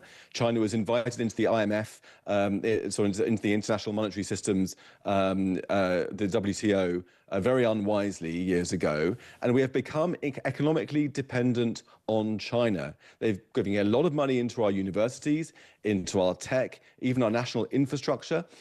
Some of it, controversially, has been coming from China. If they were to withdraw some of this capitalist support, then our government and our economy would be severely damaged. And so I think that we've made ourselves reliant on China to the extent that we can't responsibly counter the threat they're posing to our societies. And every government just kicks it down the road. You know, it's too much of a big problem to tackle for us. Maybe in 4 years' time, the next government will do it. And as a result, we're sliding into an increasingly divided and compromised society. Yeah, and I mean, look, there's one thing about China. They could have just banned these pro-Palestine marches ages ago. They could have done, other countries did it. They could have shut it down and said, not under our watch, but they did not. Why, I wonder? Well, is it politically motivated because they still think that some people in those communities are going to vote for them? They're not. They're not going to vote for you. They've got their own little parties now. And talking about lack of integration, what about this? An Arabic bookshop in London has been accused of anti-Semitism after it's found selling copies of Mein Kampf, displaying them front and centre in the store. This newly opened shop, which is called Arfak Bookstore on Edgware Road, surprise, surprise, had multiple copies of it. And it's just a 5-minute walk from the West London Synagogue. I'll tell you one thing for free. If I started trying to flog copies of Mein Kampf, I'd be put in prison. Close this bookshop down. In fact, I don't want to see anything like this on any high street. This isn't kumbaya, isn't it nice? Oh, you can have your own little lovely little bookshop because we're a wonderful world and Islam is contributing so much to our society.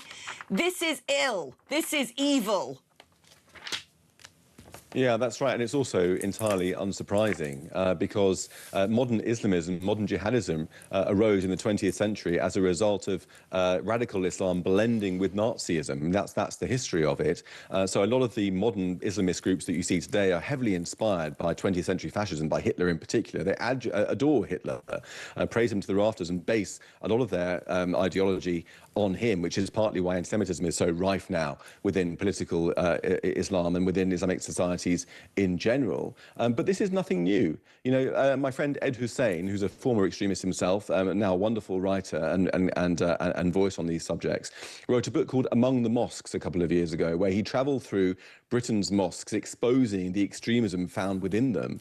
And in one of the chapters, he visits a place in Blackburn and finds, yes, an Islamic bookshop selling firebrand material. I'm not sure if Mein Kampf was in this particular shop, but it had books by Sayyid Qutb, who is the godfather of all jihadism. And he was railing against the kuffar, you know, condemning any women who enjoy dancing, listening to music, all this sort of stuff, like radical stuff, of course, shot through with bitter anti-Semitism and deep anti-Western prejudice. And this sort of stuff, if you're a young Muslim man who's angry, disenfranchised, unemployed, you walk into a bookshop, you buy these materials freely from your local bookshop in Britain in a language which, you know, we don't understand. And that's the first step towards radicalization. You go to your local mosque, a good number of those are controlled by the Muslim Brotherhood, at least a third by some estimates. You'll meet some radical preachers there. You'll find a sort of brotherhood sense of solidarity. Yes, you know, white people are the enemy. Jews are definitely the enemy. You've got to turn against them. You know, a recent poll showed that about 64% of Muslims in Britain feel that white people are working against them. Why? It's because they're being brainwashed by extremists, and we haven't kept the extremists out. Countries like the United Arab Emirates, which has banned the Muslim Brotherhood, is begging us to do the same, is begging us to take action against the extremists that they are acting against in their countries. And they are devout Muslims. I mean, I know some of them. I've interviewed them on my podcast. Devout Muslims telling us that we've got a problem with jihadism and Islamism in Britain is a shameful position for Britain to find itself, a once great nation, to find itself in 2026. We're cruising to disaster and we're totally asleep at the wheel. Well, on that delightful, happy note, I'm going to bid you a fond farewell.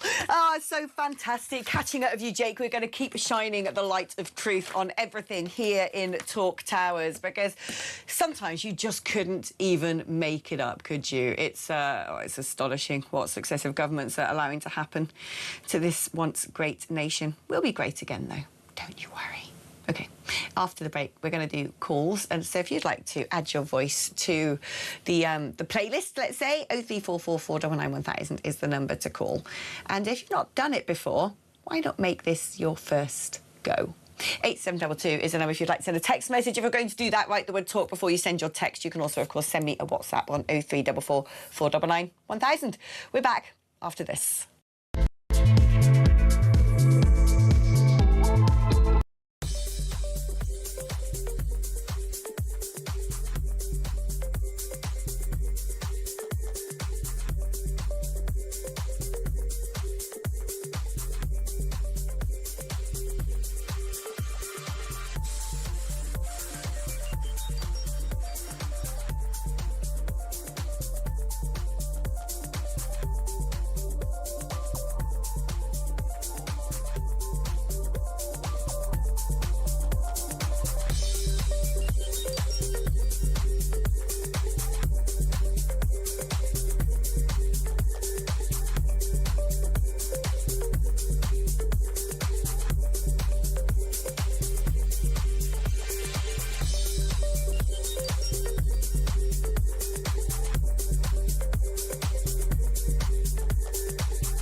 Across the UK, on DAB+, on YouTube, on your mobile, and on your side. This is Talk. Hello, you lovely, gorgeous, delectable, discerning patriots. It is an honour to have your company today. Let's speak now to Dan, who's in Pompey. Hello there, Dan. Hey, yeah, great show. There's a couple of your guests now, and I wasn't going to mention it, but that last one was very good, drawing the parallels with Islam to that Mein Kampf. Interestingly enough, Mein Kampf has actually got less anti-Semitism in it, word for word and pound for pound, than the Quran has. But that's not why I rang. It's annoying. It's annoying and frustrating what's going on with Nigel and Clacton, because the press and the mainstream media, and you guys are the only ones that aren't doing it, they're continuing to press the line that the only reason he did this was to stop the scrutiny and to make the investigation stop. And they're missing the complete point of it. And the complete point of it was going to the people and saying, do you care? Does this bother you? And the fact of the matter is, the average person, it doesn't bother you. It doesn't bother them. I don't care if you've got 5 million. I don't care if you've got 50 million. The fact of the matter is, personally, I believe they're all tainted. And I'd rather have someone who's batting for me but tainted than someone who's hasn't got the best interests at heart. I'll tell you what, right? I figured this one out the other day, Dan. So, do you reckon that Winston Churchill was one of our greatest ever prime ministers? Do I? Yeah. Yeah. And if it were not for Winston Churchill, the aforementioned Adolf Hitler might have ended up essentially running Britain. Yep. Well, this is a man who, frankly, was a bit mean to his staff. Don't think he was particularly the most cuddly and becoming of characters. I think his attitudes towards women were probably dinosaurish. He used to have a bottle of champagne by lunchtime. In fact, when he went to America during Prohibition, he had to have a doctor's prescription for alcohol in order that he could still drink it.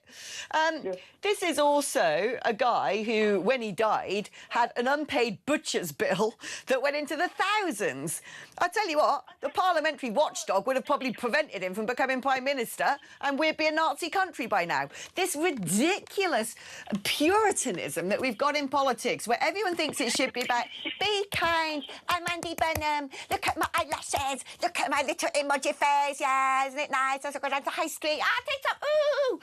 Yeah, that is what we now have. We have cartoons running the country, and anybody who tries to be remotely serious about the absolute deluge of crap that we're in as a country is the one being attacked and ridiculed.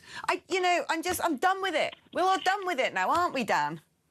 Yeah, I don't care about any of that. I couldn't give a monkey. You should see if he's a nasty bit of work. I don't care. I want someone who's got courage, a bit of integrity, and the backbone to do what needs doing. I don't care if he's pleasant and nice and friendly and clear. And the other thing as well is they're being a bit hypocritical now, because what they're saying with Operation Scatter, they all lost their marbles when Zia Yusuf come out and said, listen, if we ever get in, you guys that voted for mass immigration, you'll get in the HMOs. They're just doing the exact opposite, because they're going to put them where people don't vote for them. So they made a lot of noise about that, but they're doing the same thing. It's just filth. It's utter filth. It's like finding poison in your kitchen next to the kitchen sink and go, ooh, I'll just smear that around every single worktop. Let's get it all infectious as possible. Let's spread those pathogens far and wide. I mean, seriously, I give up with these people, Dan. I give up. But not with you guys, not with my brilliant audience, because you keep me sane. Thank you for your call. Dan in Portsmouth. Let's speak to Mark in London. Good morning, Mark. Good morning, Alex. Good morning, Alex. It's so refreshing to get a sensible grown-up view on what's going on in this country, and I totally agree with your last caller, echoed my sentiments.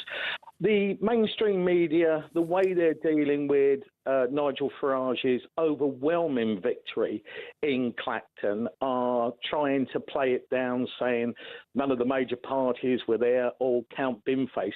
The fact is that Farage won a larger majority with a lower turnout, and the size of his vote was comparable with the number of voters that made Andy Burnham Prime Minister. So draw the parallels there. But I'm under the impression that if Nigel Farage was to defecate gold nuggets, they would be the wrong carrot. He's held to such a high standard. When you see that Anne Widdecombe has been murdered, and a friend of his, admittedly before, has been murdered, and I think it will come out that it was very much politically motivated, of course, a concerned friend would say, listen, here's some help to keep you and your family safe. It really beggars belief. Sorry, Alex, I apologise. Go on. Yeah, no, I was going to say, we've got to be very careful, because it has a man who has been charged with Anne Widdecombe's murder, and we don't want to prejudice any future trial. But we understand the point you're making. I've just got to sort of intercept there and go, whoa, let's just be careful how we talk about this subject. This is why Nigel himself is being quite discreet and close-lipped, but alluding to, well, we do know there is going to be more to come, without a doubt. But, I think what you're getting at is important, because frankly what it suggests is the sociopathy of the be kind left, right? People can look at someone who they politically disagree with, who they know has had a firebomb put through their front door, and still will that person is attacked. It's sick. Do you know what? I couldn't believe, my jaw literally hit the desk when Burnham said about they would spread across the wealthier parts of the country, middle-class England.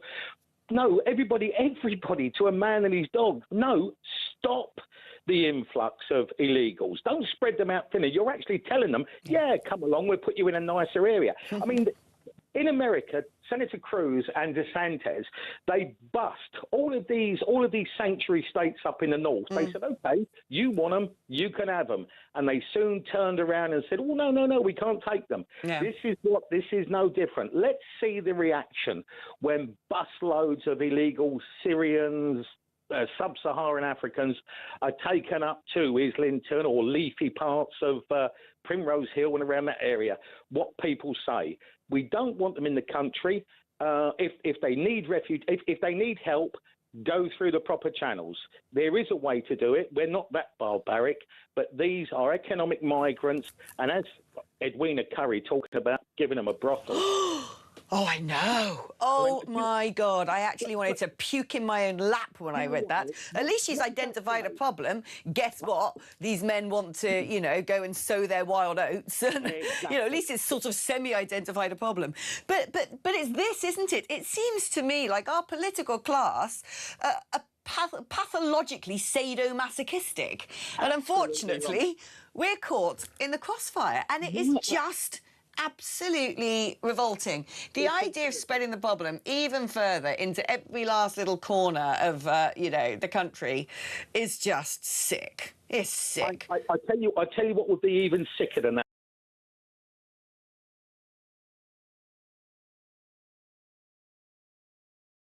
It's 13 minutes to midday, Mark. You're not supposed to harrow us with such haunting propositions at this hour. And apologies to Edwina Curry. I'm not suggesting that should be your role at all. But there you go. Mark, thank you ever so much. So I want to say something to you, right? So I spent a lot of the last years spending time in rural Wiltshire, which is one of the most idyllic, beautiful, historic, divine counties in this country. It really is. It is sort of, you know, people always say, oh, that's where Tolkien based the Shire. Is it? I like to think it's Gloucestershire, but I don't know. But one thing that characterises rural Wiltshire are those absolutely quaint, adorable, quintessentially English little thatched cottages. I mean, I used to live in one that dated back to the 1400s. And they are just heaven on earth. You drive around the country lanes and you see these picturesque chocolate box villages with the roofs, you know, if you want to get your house re-thatched, you have to wait 6 months. You don't get many thatchers these days, and I don't just mean Margaret, they're in short supply. But the other thing is it costs an arm and a leg to insure your property because of potential latent fire risk and all the rest of it. And I can remember thinking a few years ago, the problems that we see in our industrial heartlands, in our old mill communities, our old mining communities, you know, where societies and communities have been gutted out, and because accommodation was cheaper, they've been overtaken now by foreign cultures. And I thought to myself, as this problem spreads out, as it will, it keeps doing it. If you just look, you know, at London and borough by borough, it's getting taken over, it's getting changed irreversibly. As that reaches out into rural Wiltshire, I'll tell you what they'll do. Oh, these cynical people will be setting those thatched roofs on fire so they don't have to pay the insurance. Properties like that will just disappear. I'm telling you, I predicted this a while ago. And what concerns me, of course, is Wiltshire is home to many air bases. It's such a patriotic little county. It's got Royal Wootton Bassett. You know, most of the time when you're in Wiltshire, you hear the lovely, beautiful, joyful rumble of some gorgeous military aircraft going over your thatched cottage. And it's exactly these sites that they want to put these men in. And I just think, please, you've wrecked inner London, right? It's done. It's gone. You've destroyed it. Multiple boroughs now. Forget it. Chalk it off. Not even Britain anymore. Londonistan is over. You've done it to multiple places in Lancashire. You've done it to my home city of Gloucester, half destroyed by this point. You know, successive governments are just, you know, it's like a list, just crossing them off. Destroyed, dismantled, disseminated, demographically ruined, gone, gone, gone, gone, gone. And so we've got fewer and fewer and fewer places that still look like old-fashioned, beautiful Britain. Now they want to destroy that as well. Of course they do. They're perverts. Right, OK, we're going to take a short break. I'll tell you what else is pretty perverse. A woman who has been vilified, demonised. Catherine Birbalsingh. Oh, she's awful. Oh, isn't she vile? Oh, she's mad rightist, all the rest of it. Well, guess what? The strictest headmistress in the country has got the best grades. Who would have thunk we're going to be discussing that incredible success and giving that woman praise where it is due just after this.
Not so small boat crisis. And there's a picture of the boat, and they've got a little wording in a little circle that says picture continued on the back, and they've actually put it's so big they've put it across the front page and the back page of the newspaper. I mean, this is absolutely huge. It is. By definition it is. And they're getting bigger all the time. Getting bigger. What's not really sure that you can call it a small boats crisis anymore. It's a 49-foot dinghy.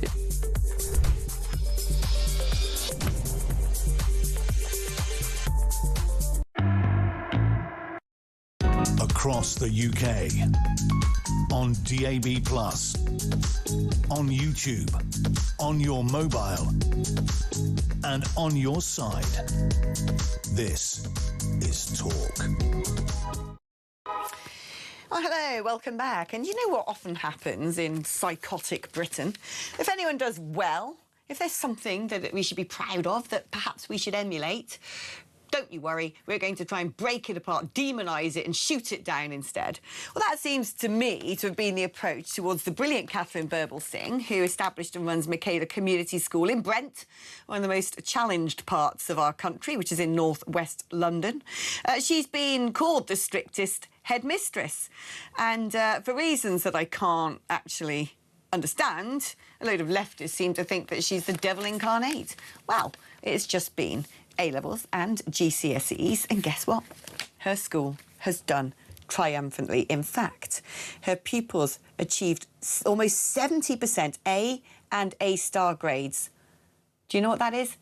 Double the national average. Well, the reason they want to shoot her down is because she's the living embodiment of the ethos that actually actions have consequences, that children shouldn't be snowflakes, that actually looking at everything through the prism of race, religion and identity is actually harmful towards children's mental health and therefore their academic prowess. She's basically disproved everything that the left seem to stand for. Let's speak now, shall we, to Chris McGovern, who's chairman of the Campaign for Real Education. I mean, Chris, this really is testament, isn't it, to the fact that she's got the recipe to what should be going on in every single school in the country. Indeed, she has, Alex, and what you're saying, of course, is heresy within the educational world. I remember Catherine Birbalsingh some years ago when she was forced out of her school because she spoke at the Tory party conference.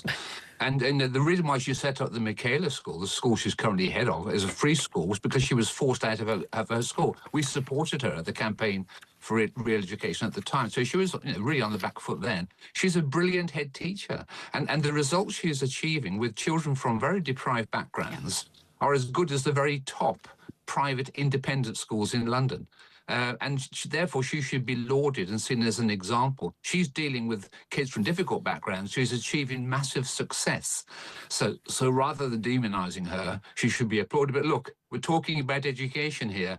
She's not politically correct. She doesn't believe in white privilege and decolonisation and all this gender stuff. She's not into that at all. Therefore, she will be cast aside. She's very unpopular within the profession, but not with me. And by the way, I was in the school about 6 miles from her, so I know her area very well. And I was in a posh school.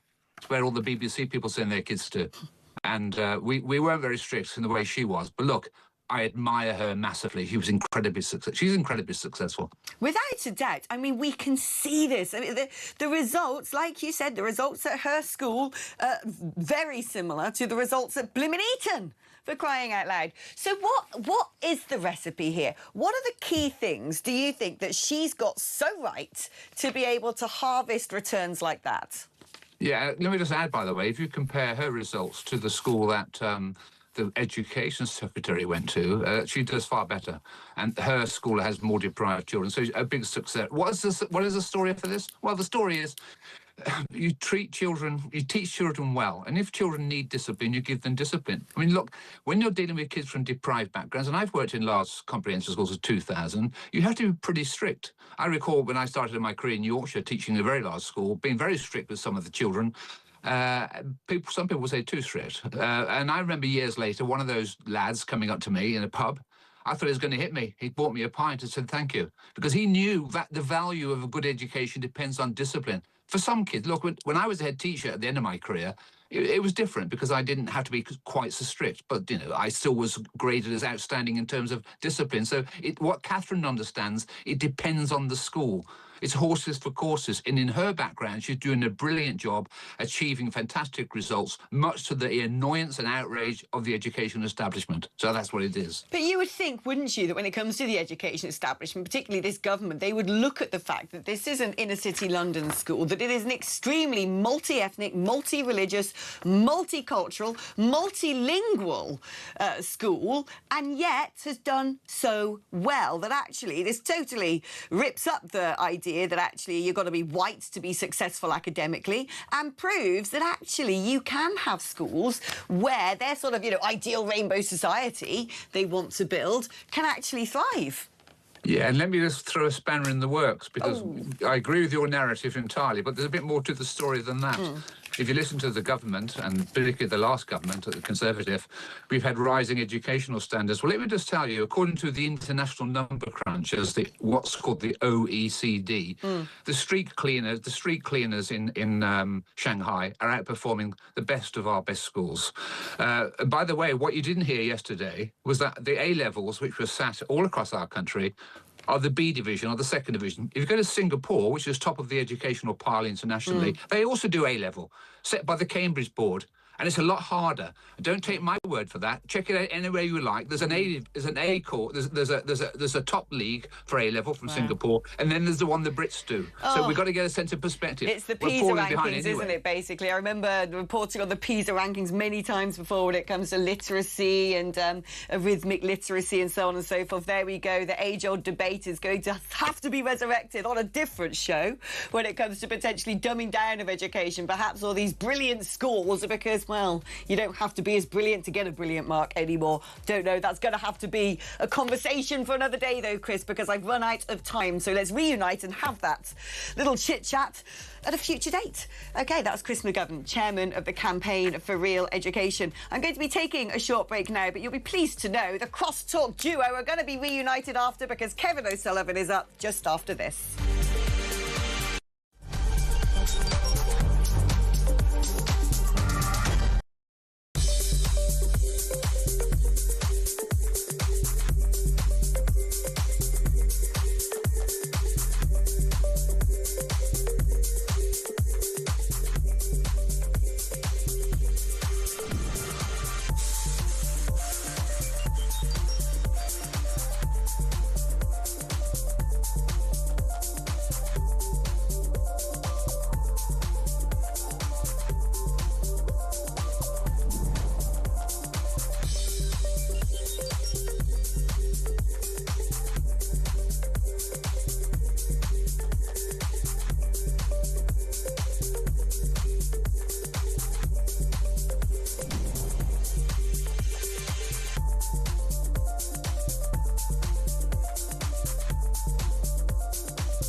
across the UK. On DAB+, on YouTube, on your mobile, and on your side. This is Talk.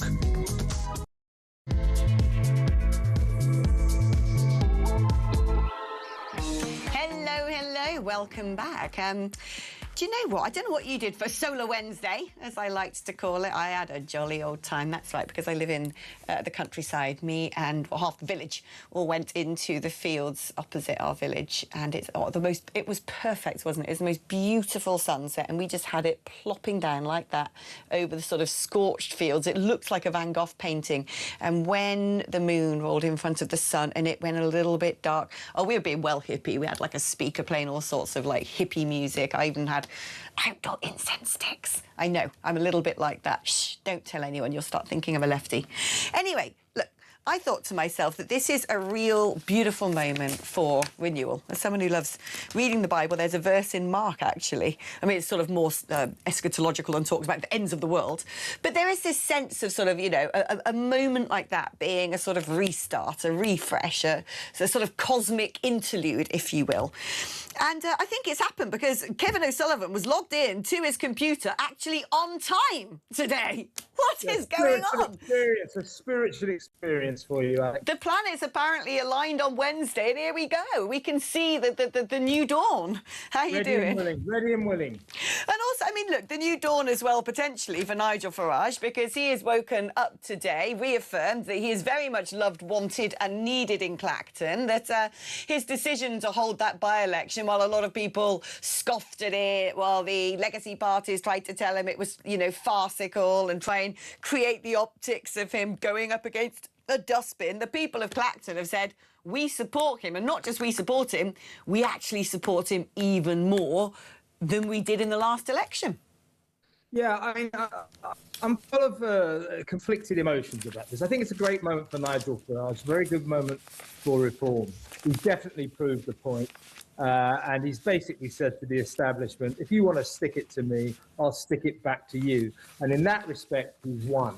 Now we know, we're 100% we know what's going to happen. The moment he won, of course, the Parliamentary Standards Office announced that the investigation into his £5 million bung is back on. So he's now back under investigation, and I don't think I'm going to go out on too much of a limb by saying they will find him guilty. They will suspend him for long enough to trigger another by-election, which, of course, he inevitably will win, probably by an even bigger majority. Well done, Nigel. But in the end, if you think about this circus, don't the people of this country deserve better than this? This is ludicrous, what we're watching here. Farage shouldn't have had to have gone through it. I think it's very tenuous whether or not he broke any parliamentary rules. Look, this was not when he was an MP. This was not when he'd even stated he was going to try to be an MP. A benefactor said, here's £5 million. Who would turn it down? He said yes. And it turns out that the rules mean that in retrospect, 12 months before becoming an MP, you have to declare everything. So it's quite a tenuous allegation against him. But I'll guarantee you, Alex, you know this. They're out to get him. They will find him guilty. Another by-election will be triggered. And as I say, good for the people of Clacton for supporting your MP. Good for Farage for proving a point. But in the end, I think the people of Great Britain deserve better than this circus. And I think that the other parties should have thought again about not standing. They made a point too. Oh, I hate that bin. I hate that bin, because that bin represents the establishment and how they think about us. Yes, he does. Yes, he does. He was the establishment. It was Nigel Farage against the bin. The bin is a classic establishment figure, you know, writes rubbish BBC comedy, Oxford graduate, same old, a dreary little Guardian reading lefty who thinks he's funny. I've been to funnier funerals on a wet Monday morning. And I don't blame, by the way. Here's one thing. I've got a little bit of a criticism for Nigel Farage this morning, and that is this. I absolutely agree with him. Don't turn up for the count and be humiliated by this freak show around you. Yeah. Quite right. He should have just said that. But to say, oh, I've been told by Essex police that I'm under threat, only for Essex police to turn around and say, we said no such thing, that rather undermined him. I agree, actually. You want me to take part in this comedy show? No. Yeah. There you go. Yeah, no, I actually totally agree with that. Look, I think there's been some sort of cynical, deliberate misreporting going on as well, because from what I heard Nigel Farage said, he said, I was told by Essex Police there's going to be protests and demonstrations at the count. And then Essex Police turned and said, well, we didn't say he shouldn't go to the count. And so what has been painted is this idea that it's all about security again. And I think the decision was taken because, like you said, it would just be Nigel Farage standing there with a jamboree of adults who, frankly, need their mental health checked if they think dressing up as dustbins, foxes, calling themselves, you know, Donald Trump's Kazi or whatever, you know, it's just like, you people are losers. And I think Nigel Farage should have said, why would I turn up at a circus of, you know, just mad adult losers? I'm going to go and have my own party, thank you very much. Ta-ta for now. Because also what he needs to understand is he needs to revel in these attacks. That is what works for Donald Trump. When Donald Trump had that mugshot that was beamed around the world, when he was dragged into prison, and he sort of, when he was dragged into the courtroom, and he just sort of gave that steely look as he walked in, you know, and he just, and the steely look at the mugshot. And the next day, his team are making merch out of it. That is how Farage needs to learn to rock and roll. He really, really does. But let's talk about this. Oh, you're going to love this one, Kev. This is very much an us kind of thing. Let's get our crosstalk arms ready, because this is like going back in a time machine. Here we go. Benjamin Netanyahu. I love Netanyahu. I'm sorry, I don't care. I love him. Has branded the UK the Islamic Republic of Britain in an explosive new interview. He said, just try to find that kind of attitude in Britain now. What it's known as the Islamic Republic of Britain, you won't find it. Talking about his meeting of Winston Churchill's grandson. And he's right, isn't he? This is why I like Netanyahu, because he doesn't give up. He just gets on with getting on, defending his country, saying, if you come after us, we're going to come back at you tenfold. Get in there, son. But, Look, here's the deal. I mean, yes, he's got a very good point for reasons that we're all too only well aware of. But I think I've got a better name for Britain as we plunge further and further down the Jew-hating rabbit hole, the anti-Semitic Republic of Britain. I mean, we did a story yesterday on Drive Time. I don't know if you saw it, Alex, but if you didn't, it's going to blow your mind. It's absolutely shocking. This is what's going on in this country. On the Edgware Road. Oh, yeah, the bookshop. No, I've done it this morning, Kev. Don't you worry about that old Mein Kampf. Yes, selling... that'll be on the education curriculum next, you know, given this government. Yeah. A few yards with a big picture of Adolf Hitler doing the Nazi salute. There it is, the Afghan bookstore, and that's just round the corner from there you have it, just round the corner from a big West London synagogue. So we're allowing this kind of stuff, and this does feed right into what Netanyahu is saying. You know, we seem to be kowtowed. We seem to be terrified of our Islamic community. We've got 4 million Muslims in this country. The vast, vast majority of them are nothing to worry about. They're the same as us. They're just trying to get by, earn a crust, put a roof over their heads, feed the kids, same as everybody else. But there are these Islamic extremists among them who are making such a noise that the British establishment is terrified of them. Everything that happens in this country is usually informed by a terror of accusations of Islamophobia. And so we bow and scrape to the Muslim community. Yeah. And Netanyahu has got one hell of a point. Look at Birmingham. Look at Birmingham. Birmingham does what the Muslims say. The West Midlands police do what the Muslims say. Yeah. We ought to do something about this. But also, yeah, I'm so sick to the back teeth. Every time I sit in this room, because you must have this, Kev, you sit in this room and we've got other channels output up there in front of us. So we know what all the other sort of broadcast channels are talking about.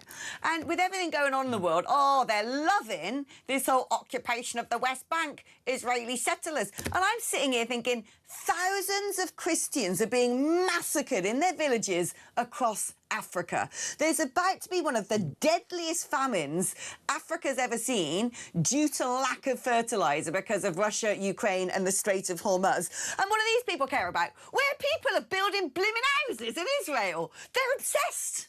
They're obsessed. Well, the BBC is a bit like Jeremy Corbyn.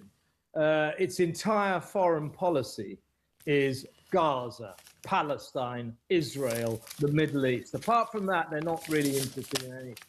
And one house on the West Bank, you're right, has been dominating the BBC news agenda for the last couple of days. I mean, they're not very pleasant sights, but they're not exactly new. That's been going on for generations, that situation. So, yeah, but, you know, the BBC will never, ever miss a chance to have a go at Israel, and frankly doesn't really miss much of a chance to be anti-Semitic if it gets the opportunity. It's really disgraceful. Shall I tell you something about the BBC last night? You know, they all go, oh, it's absolutely wrong to accuse us of biased journalism. We're magnificent journalists. We never get anything wrong. We're great. We've got our own verified department to check whether or not we're right. We get our colleagues to check whether or not we're right. That's great, isn't it? So last night they're covering that terrible train crash that you were talking about earlier in East Sussex, and the whole report said it was in Surrey. Thanks, BBC. Heaven forfend. That's what you pay 180 quid for, folks. That kind of quality of journalism. Well, good, isn't it? Do you know what's kind of spooky? I've just looked up at the screens to see what they're talking about, and the BBC's talking about global food supply. It's like they just heard me. Interesting. Maybe I've become cosmic after the eclipse. I'll tell you who hasn't become cosmic in my eyes, and that is Kemi Badenoch. But the Conservative Party, look, having worked in politics for 20 years, I know exactly what's going on here. They're pumping out in the right-wing press this idea that Kemi Badenoch's massively popular, because people are a bit like lemmings. They're a bit suggestive. So if you say, wow, she's really popular, people go, oh, is she? Oh, I must like her myself then.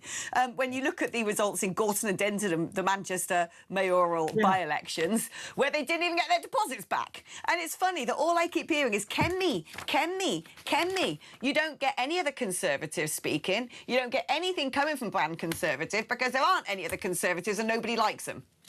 You're exactly right. I mean, Kemi Badenoch can be very impressive. She's certainly by a country mile. Do you think she can? Because I think we keep being told that she is, but I don't see it myself. Well, look, put it this way. I am looking forward to Prime Minister's question. Yeah, but someone's written them lines, Kev. That's the point. Well, look, OK, you may feel she's overrated. I may have some sympathy with that. But what I'm saying is, even in her perhaps mediocrity, she stands head and shoulders above everyone else in the Tory cabinet. And, you know, all this, oh, isn't Kemi popular? Isn't Kemi wonderful? She's saving the Tories. No, look at their results in those two by-elections. I think the Tories are dying on their feet. And what she fails to understand, and what the rest of that party fails to understand, they think they can maintain this position. Yes, the migrant crisis is all our fault. We did impose 14 years of terrible mismanagement on this country. We did give you lousy Prime Minister after lousy Prime Minister who let more and more migrants in. But, you know, time moves on. You can forgive us now, can't you? No, Kemi, we can't. People are still furious about... Look, you look at Labour and you go, look at what they're doing with the migrant crisis. Aren't they terrible? Aren't they terrible? Yes. They've achieved the impossible. They've made it worse than the Tories. But the migrant crisis is not Labour's fault. It's the Tories' fault, and nobody is forgetting it. Kemi better get that through her head because she doesn't seem to... Here's a pop quiz for you. And by the way, I don't know the answers to this question myself, right?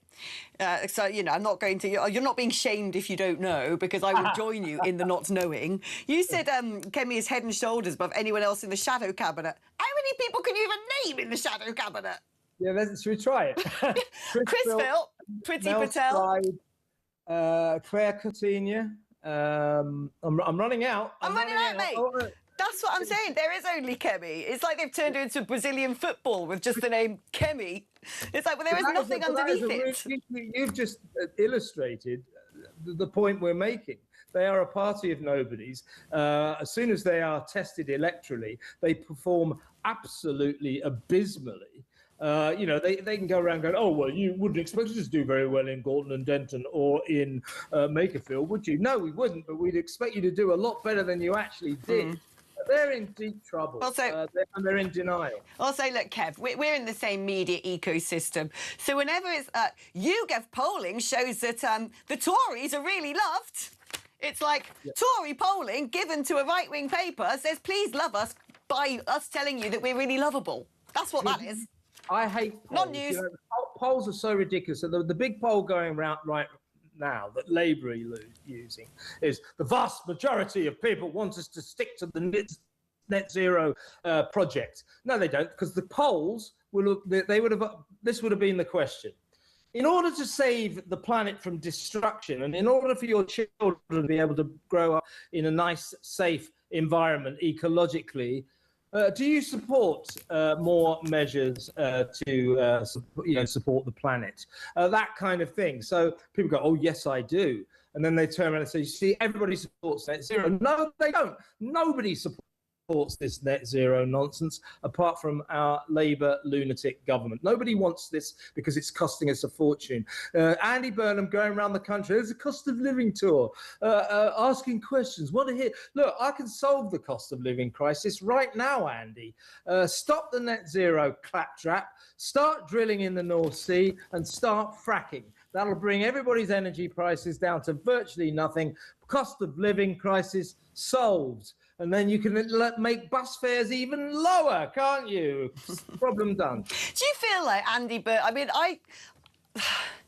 part of me is like, if he never came back from his holiday, it wouldn't make a difference. Do you know what I mean? Actually, if he never came back from his holiday, his approval rating would stay fairly decent. Well, I've got something to tell you, Alex. He is back from his holiday. Oh, is he? I hadn't noticed. I think he's supposed to be going on this. I think he's supposed to be on this tour. Do you know what is sick about this? I think he's now. You know, that thing is when people disagree with you, when people hate you, that's fine. But when people start laughing at you, you're finished. Well, I think Burnham is on the edge of the laughing at you stakes. I think he's becoming so hopeless. You know, this is what a bread roll should be called. And, this is my favourite Greg's breakfast. And here's my favourite Smith song. Shut up, you lightweight fool, and get on with stopping the boats.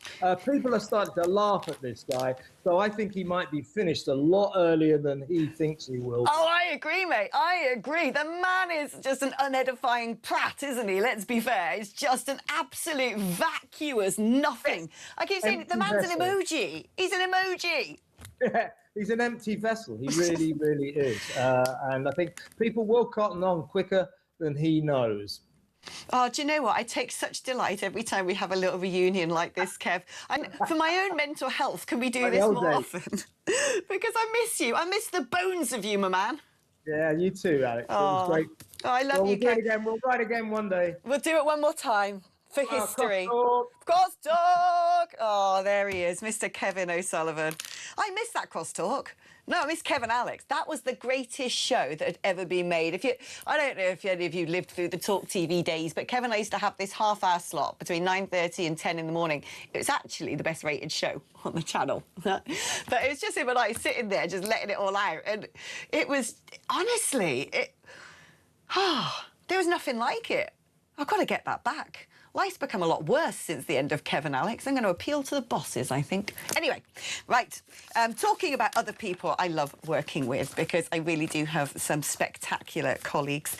One of my other absolute favourites is back just after this break. We're going to be reuniting with the brilliant Samara Gill down in Clacton, who has done the seemingly impossible.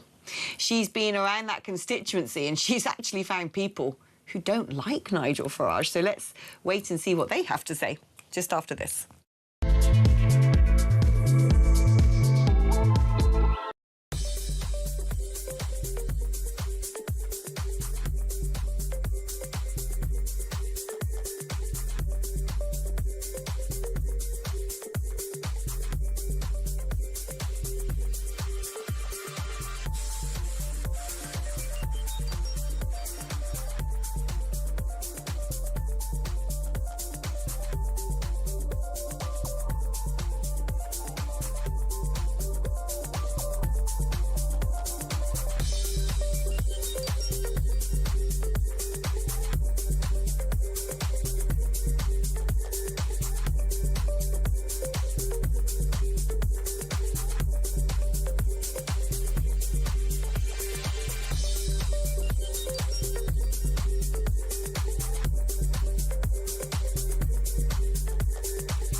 He didn't need to call that by-election, and he spent the entire summer fighting a bin who got nearly 10,000 votes. The winner, I suspect, actually is Clacton, because the Count Binface stuff went all over the world, and there are many people around the world, especially in the States, that are looking at Clacton and saying, rather nice, you know, maybe we'll go there on holiday next year. Clacton actually looked rather nice in the sunshine, and Clacton itself is the gainer.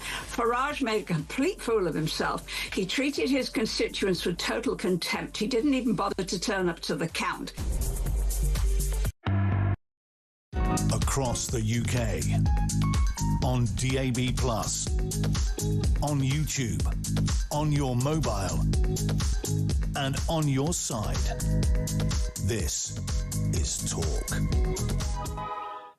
Hello, welcome back to the show. And shall we return to the seaside? Because it's been perfect weather for it. I mean, look at that. Hottest day of the year.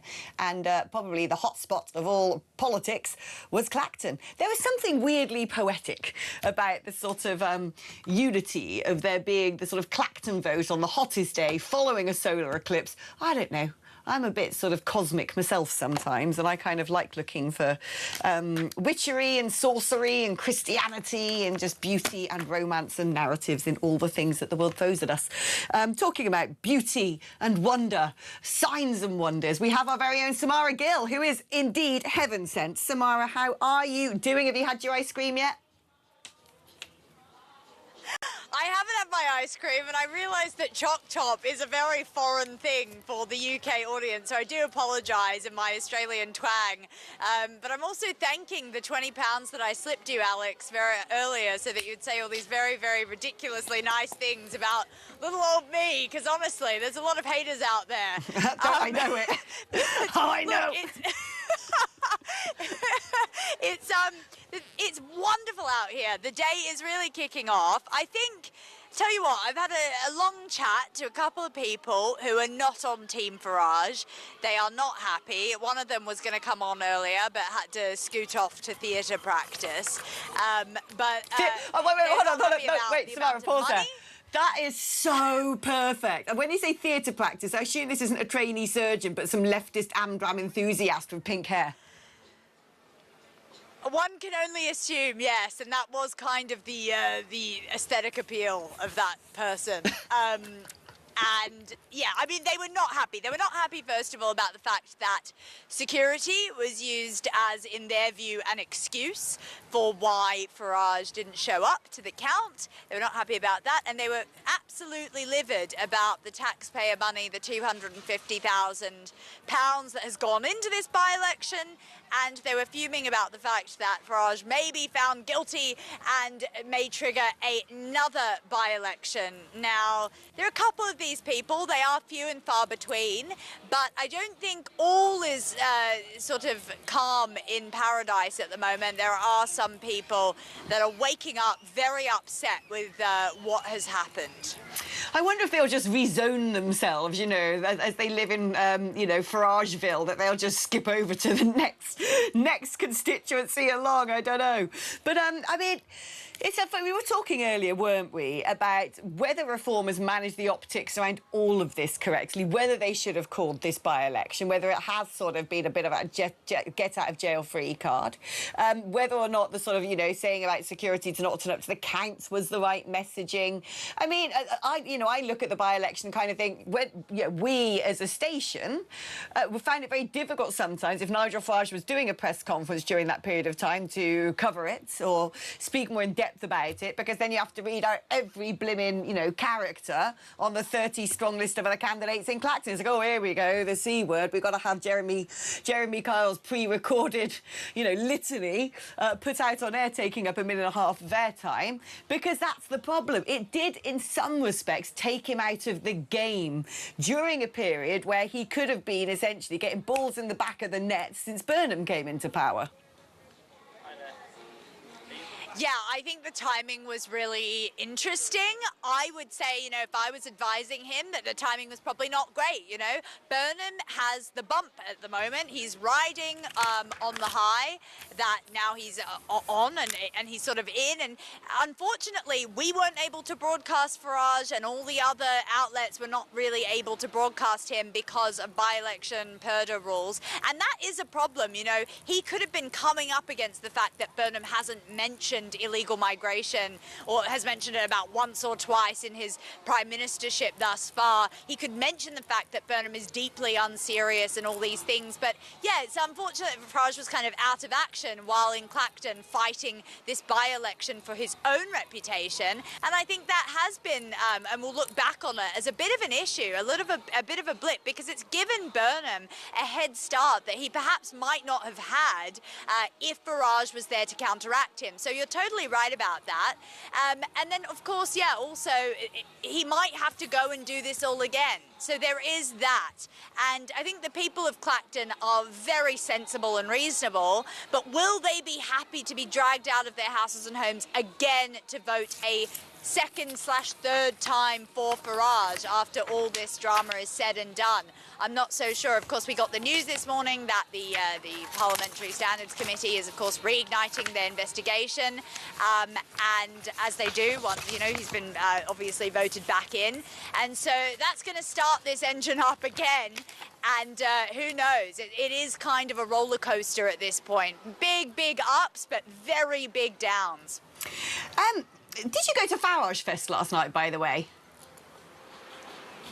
I did not, no. I was getting an early one because I knew that I had to get up at about 4 a.m. But it did look incredible, I have to say. It looked like the sort of party of the decade. I've never seen that sort of political theatre in this country. It is something to behold, you know, different bands, music, all the Reform MPs, and of course the people of Clacton at the heart of it, who, according to Farage, purchased tickets to be there. It wasn't a sort of rent-a-crowd situation. They really wanted to be in that field with Farage celebrating his assumed victory. So, yeah, Farage Fest, which is also being coined as Clactonberry, is a thing. It really is, and who knows? It might become an annual sort of symposium. I love the idea of Clactonberry. That's absolutely amazing. By the way, that beach behind you looks really good. I'm quite envious. I need to know, before we get back onto serious topics, as a sort of, you know, an import, as an alien in this country, have you had a little cone of cockles and whelks yet? What does that even mean, Alex? What, cockles and whelks? They're little pickled sea creatures. They look like... Whelks are sea slugs, yeah? And cockles are just, I don't know what they are, little weird things that come in shells. And they get pickled in really strong vinegar, put in a plastic cone, you have a cocktail stick, and you eat them on the beach covered in sand. Have you not done that? No! What are you talking about? Right, that's What is going on? By the way, let me just pan to the Clacton. This is the Clacton train, everyone. What? Yeah, everyone's having a fun time here. There are a lot of chants for, like, go Farage, and everyone's sort of in that in that spirit. But, you know, no, I haven't had a bit of some welts that have been put into a cone to eat. No way. And I think it will be a surprise to the audience, but I am a secretly woke vegetarian, unfortunately. Please don't tune off, everyone. That is true. I'm sorry, I've just accidentally outed you then as having some disturbing character traits. Although I am pleased that this morning when I woke up, you were also awake. The two of us up before the birds, messaging each other enthusiastically. It's one of the first times I've had, you know, sensible conversations at that hour in the morning. Talking about sensible, good old Benjamin Netanyahu. I'm still his, you know, one-woman biggest fan. Everything that man says, I'm just like, get in, son. Because he has such backbone. He just has spine, and he just goes like, I'm looking after my country. My country comes first. I don't care how much hatred the world throws at me. I'll do what I want, and I'll say what I want. And I'm like, exactly, my man. He's turned around and branded the UK the Islamic Republic of Britain. Get in there, BB. Thoughts? Yeah, BB is not one to hold back, is he, when it comes to bombs, when it comes to words? Yeah, Yeah, that man doesn't play around. Yeah, I agree with you. He's a conviction politician. He's got backbone.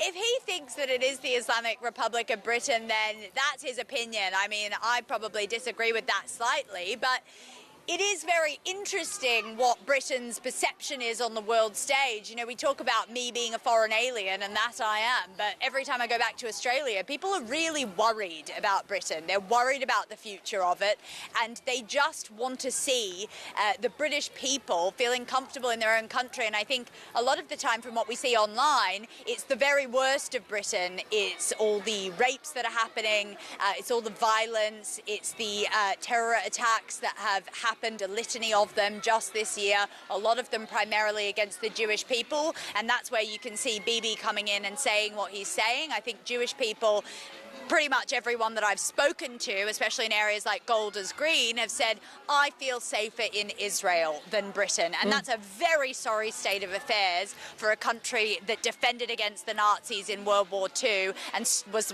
the people to stand up to fascism under the banner of the Union Jack. So that's where I can understand Netanyahu's coming from, but I think he echoes a sentiment that the rest of the world are looking at Britain and saying, are you okay? What is going on here? And that's a very bad state of affairs, to be honest. There are tourists that are totally circumventing London because they don't want to step foot in a city where they could get stabbed, mugged, or worse, sexually assaulted. And unfortunately, the stats don't lie, Alex. The stats do not lie. Before I let you go, are you with your young Fred there? I'm not. I'm with Alex Dearlove. Oh, Alex Dearlove. I've got a challenge. I think he's hating the fact that I've just said that.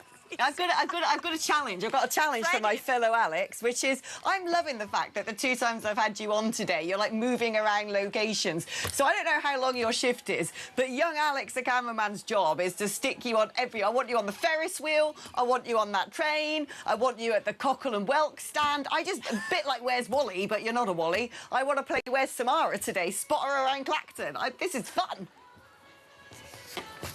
Challenge accepted, Alex. I'll be going on that, and I will go on the rides. I will contribute to the local economy.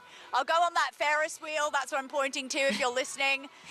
I love it. I'm going to do it. Honestly, I'm down. Can I just say, I actually think, Farage's by-election might have cost, the taxpayer £250,000, but of all these beautiful scenes that are going out on television, he might actually boost the local economy as a result. Samara, excellent reporting, as per usual. I love you to bits, the brilliant Samara Gill.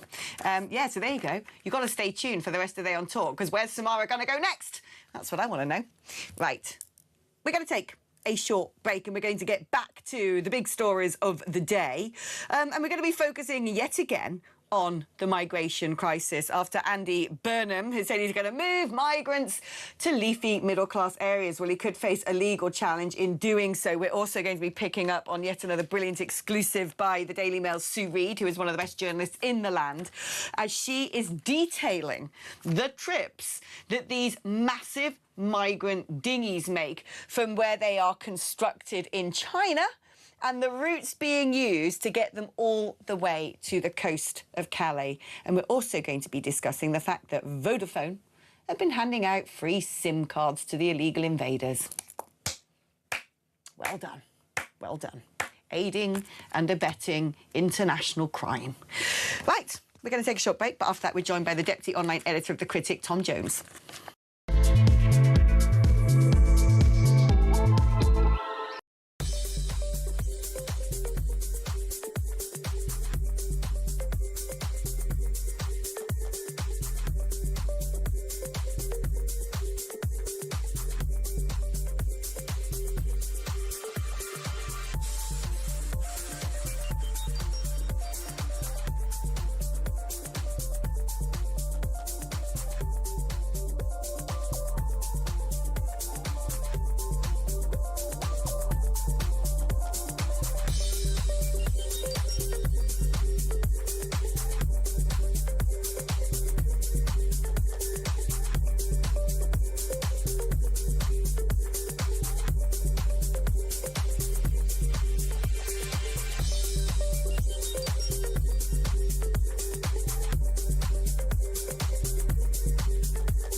across the UK, on DAB+, on YouTube, on your mobile, and on your side. This is Talk. Well, hello there. If you, like me and multitude others actually, have fled deindustrialised inner cities and towns to go somewhere that still kind of resembles Britain, you'll be delighted to know that Andy Burnham doesn't want you to live in the idyllic countryside. No, no, no. He wants to make sure that the plague of legal invaders is spread as far and wide as possible, because there you go. Nothing says I love you, Britain, more than the message of and I want to make sure every lost corner is destroyed.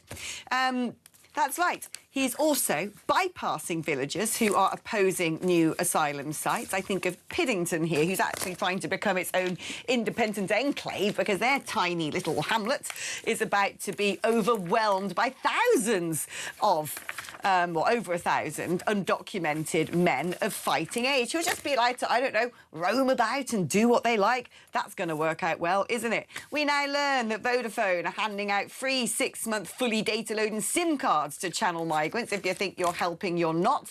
That's just enabling these people to, I don't know, stay in touch with the terrorist organisations, the black market operatives, the criminal cartels, you know, their illegal traffickers. Hey, why don't we give them another 6 months of that sort of chit-chat? Utterly insane. Let's speak now to Tom Jones, Deputy Online Editor of The Critic. Tom, where do you want to start with all of this? Let's take it from the top. Let's come up with Burnham's brilliant idea. He's back from holiday. He really wants to make as many friends as possible. He's had his little covert communist coup. Now he seems to be out on the campaign trail talking about high streets. And he thinks to win the hearts and minds of the British public, who actually don't have a chance to vote for him because he's just installed himself in number 10, the best thing to do is tell them that, you know, some of these men are coming to an area near you. How lovely. Yeah, and he said it's a question of fairness, apparently. My question is, fairness to whom? Because, frankly, nobody, middle class or lower class, has asked for these people to be here, and yet they keep arriving. And frankly, it's that keeping arriving that's the real problem here. The government could just about keep a lid on this with, you know, kind of housing them in remote hotels by the side of motorways, things like this. But there are now so many people here that basically they have to move them into these much bigger, these three we're talking about here are former MOD sites. They have to be moved there because there's simply too much demand. And also, a lot of these hotels have been become the focal point for protests because people do not want these people here. The case of Piddington that you mentioned, basically, they've said that the government have said that this is so much in the national interest that they are going to bypass the normal planning legislation and they're simply going to do it through government instead of the local planning authority, which is absolutely astounding and basically means that local people won't be given a say. I mean, it's evil, is what it is. It is evil to do that to people who have bought homes, bringing up families, invested in their local communities, expect to live in comparative safety. I mean, what I don't understand, Tom, well, I actually do understand why this is allowed to happen, because it's all about legal decisions. It's about the fact that these aren't detention centres, but migrant accommodation. These are refugee centres, which is why these men are allowed to wander around and, you know, stand outside school gates and do gross things. But to me, the obvious choice would be to say, we don't know who you are, you're undocumented. The security services have pointed out that, you know, they're a direct threat to the IRGC have confessed to shipping in their own operatives via these illegal routes. Fine, we're going to stick you in a disused military base, but guess what? There's chicken wire fence against it, and it can be secured. Therefore, you ain't coming out and roaming around, my friend. Why don't they do that? Well, frankly, it's beyond me, frankly. That would be the safest thing for everybody involved. The safest thing, actually, would for them not to be here in the first place. But in this case, I think what is most likely to happen is that these migrants in the daytime will be bussed into the big nearby towns. And then they'll just be free to roam around the towns. Obviously, they'll be given little brown envelopes of taxpayer cash to go and spend on whatever they want. And then they'll get bussed back in. They'll have a whale of a time. I think it's absolutely disgusting, frankly, and it could potentially completely deracinate these villages and just make them unlivable for people. People will have to move out if they can afford to, because they probably won't be able to sell their houses. It's just disgusting. It is. It's wicked. It's a wickedness. It's oh, I don't know. There's no other word for it. Well, there is many words, but they're probably not Ofcom friendly. This brilliant report by Sue Reed in the Mail, who never fails when it comes to being a proper journalist. She's got it. She's detailed exactly what's going on with these custom, bespoke, made-to-measure, massive mega dinghies, which are being made by China, have been for a very long time. And because she's awesome, she's managed to track exactly where they go and how they get all the way from China to the shores of Calais. It's convoluted, it's long, I'm not going to go through all of it, but basically Kazakhstan, Azerbaijan, Georgia, Turkey, Bulgaria. Now, then, once you're in the EU, guess what? To quote Sue directly, unencumbered by border checks, it is then a straight run through Croatia, Slovenia and Austria before entering Germany. This is the problem. Do you know why we are invaded by people from hostile countries in Europe? Might it be because we just got rid of the concept of borders?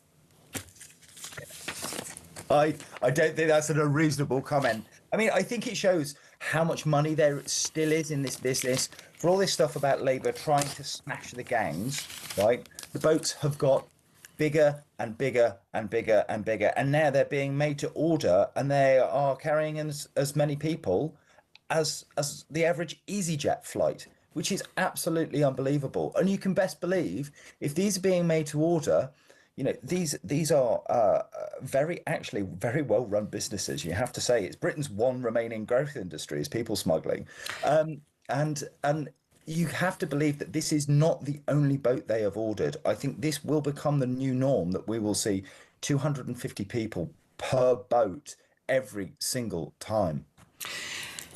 And then, what do we do with a problem like blimmin' Care for Calais and now Vodafone? Because Care for Calais, I mean, Reform UK has said they've discovered the fact that Vodafone has been handing out free SIM cards to Channel migrants. They've given 2,500 SIM cards with 6 months of free data to Care for Calais for use by migrants trying to get into small boats.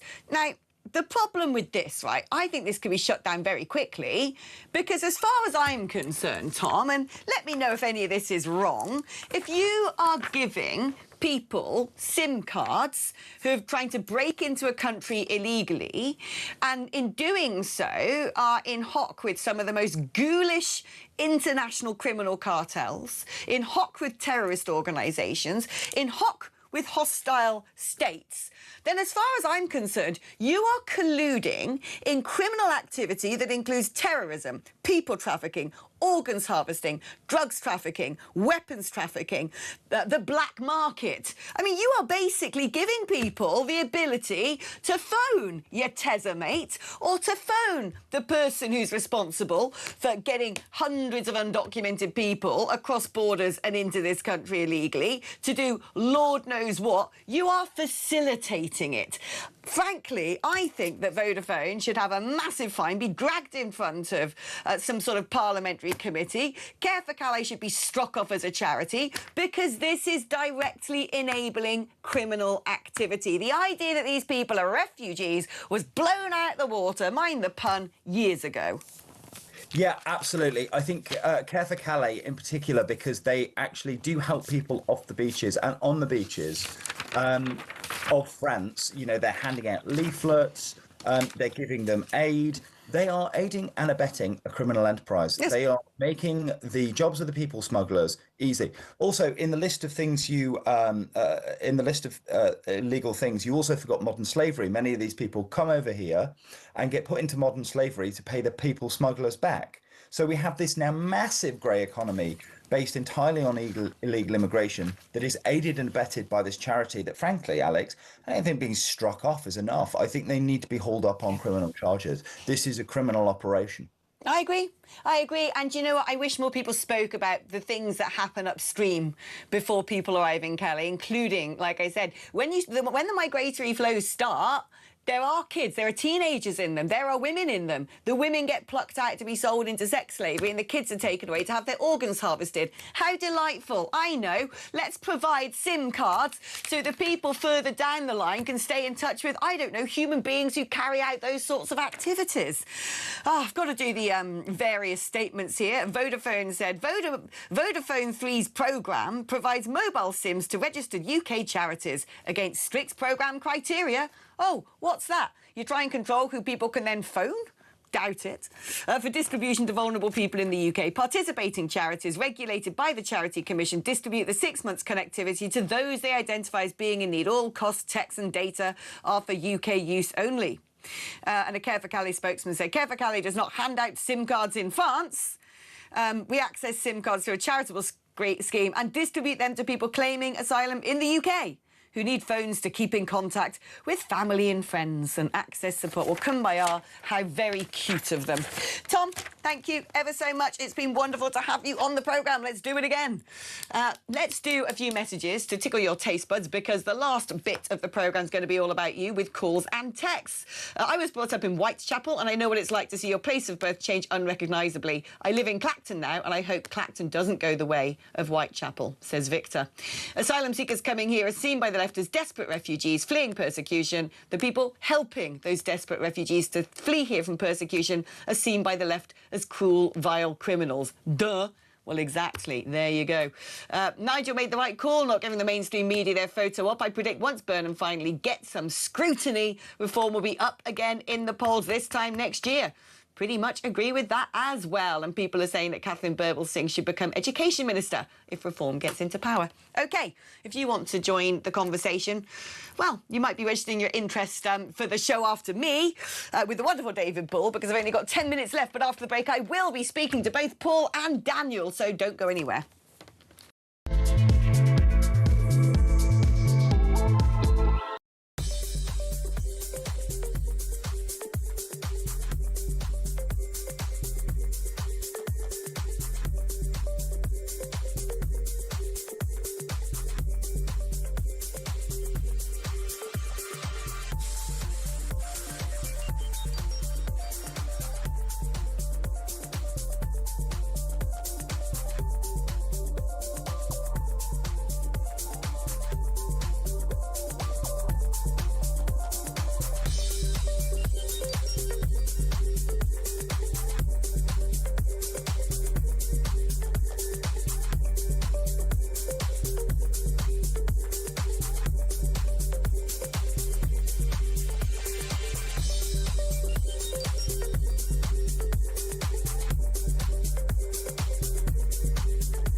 He didn't need to call that by-election, and he spent the entire summer fighting a bin who got nearly 10,000 votes. The winner, I suspect, actually is Clacton, because the Count Binface stuff went all over the world, and there are many people around the world, especially in the States, that are looking at Clacton and saying, it's rather nice, you know, maybe we'll go there on holiday next year. Clacton actually looked rather nice in the sunshine, and Clacton itself is the gainer.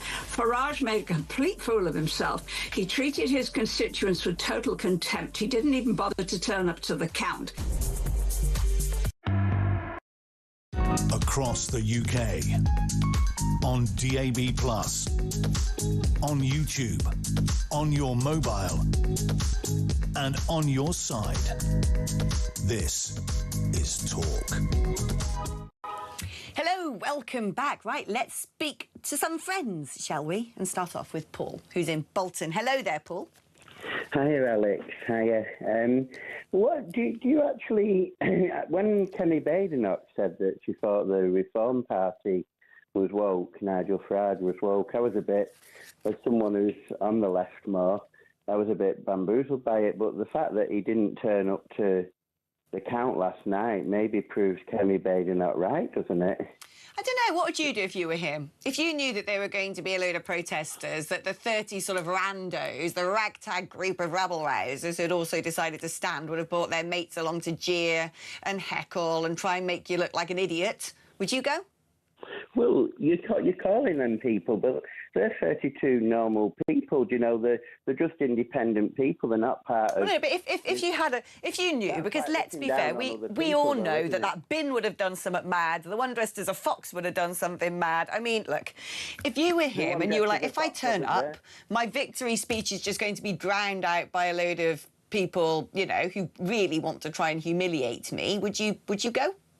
Well, the one who was dressed as a fox wasn't there. There was a fox there, Lawrence Fox, obviously, but dreadful person. But if it was you, would you go?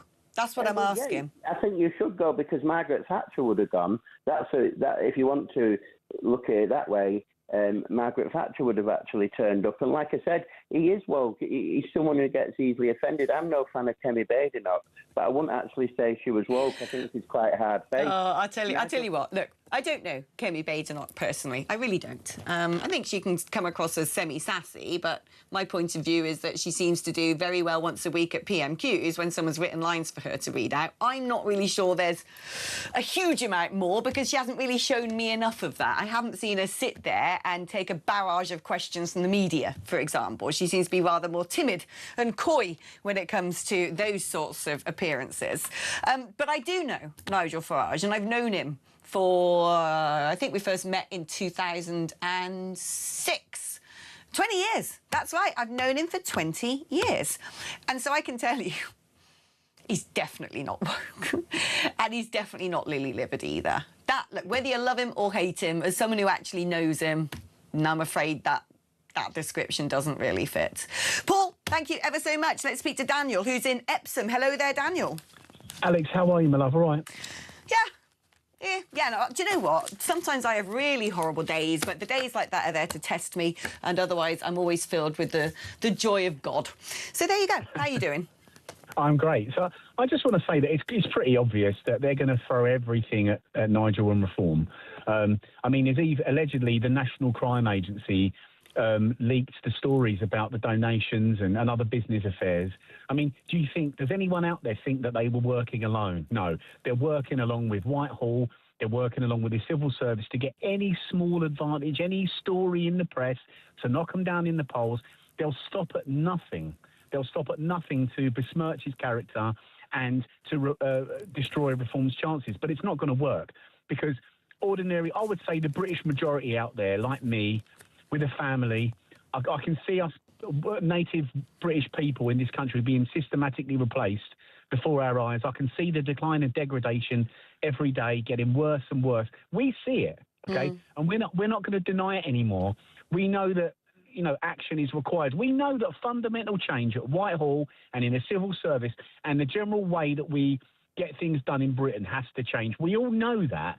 And we know that Labour and the Conservatives and the Lib Dems aren't going to give us that fundamental change. So I think if you're smart and politically switched on, you're going to vote reform because they're the most viable option for change. And I'd love to see the right align. I've actually written to Ben Habib, Rupert Lowe and Nigel, and I'll put a long letter in there urging them to align. And I've even sent a picture of myself, my wife, and my 3 children. Oh. And I've said, look, do it for us. Oh, Daniel, can I tell you something? In the same way that I've known Nigel Farage for 20 years, I also sat in the European Parliament with Ben and Rupert, and I've known them for a long time. And I suggest you should have probably saved your ink, quite frankly. But there you are. Thank you ever so much for your call. I love speaking to our wonderful listeners. And hey! Hi! Look who's back. I know. Back again. Well, that's a Farage tune, isn't it? Yeah. Hi, Alex. Oh, my gorgeous man. I've missed you. I've missed you too. And, of course, I was in the European Parliament with you as well. Do you find it really weird when we come and do these things and we actually know the characters involved in all 100%. This stuff? And you know, because, you know, we've worked in politics, we actually know all these things that go on behind the scenes. And you sit there like you've got a Cassandra complex because you know stuff. And people are like, no, well, that's not what's happened. And you're like, but it is. I've actually got access to the truth. But I think there's another thing. So there's stuff I know that I can't say. Me too. Yeah, you see. So, and then I can't remember which bit I'm meant to know and which bit I don't know. If that makes sense. I don't have that problem. Don't you? I always know the bits I'm meant to know and the bits I'm not meant to know and the bits I can say and the bits I can't. Well, that's right. And, you know, and obviously we'll talk about the Clacton by-election and, you know, and I've done multiple interviews this morning about what does it mean for reform. Look, he got in with an increased vote share. I was campaigning in Clacton and people would open the door and go, hi, David. Don't. Don't say that. Ofcom are listening. They'll take you off air. That was when I was chairman, obviously. Oh, right. Yes. In a previous life. Before I went back to being a broadcaster. And then what happened is Men in Black went like this, didn't they? And now you don't have any political So it's quite interesting, actually, just to see, and, you know, as a independent journalist, just being out and about, just seeing the level of recognition is wild. I mean, look, I think, because I like to critique reform, because I like to critique everything, because that's what I do. And I personally, I was never particularly for calling this by-election. Neither was I. I don't think it was a good idea. I can see why he did it, and actually, in the long term, it might actually pay off. But I didn't like it optically. I thought it sort of sent a funny message. But I thought it was predicated on the wrong thing. I think they thought it would stop the Parliamentary Standards investigation, and it didn't. Right, exactly. And I'm not sure they knew that when they called it. I wonder if they knew that or not. And if they didn't, that's a pretty rubbish thing to not know before you make that decision. That shows sloppiness. Well, that goes back to an immature party, possibly, one might argue. With inexperienced people around him. True. People who have not worked for years and years inside Parliament. I also think as well, I don't think he should have turned up to the count. Good decision. But I think he should have said, why would I go when there's a load of rabble-rousing... But you see, I think he should have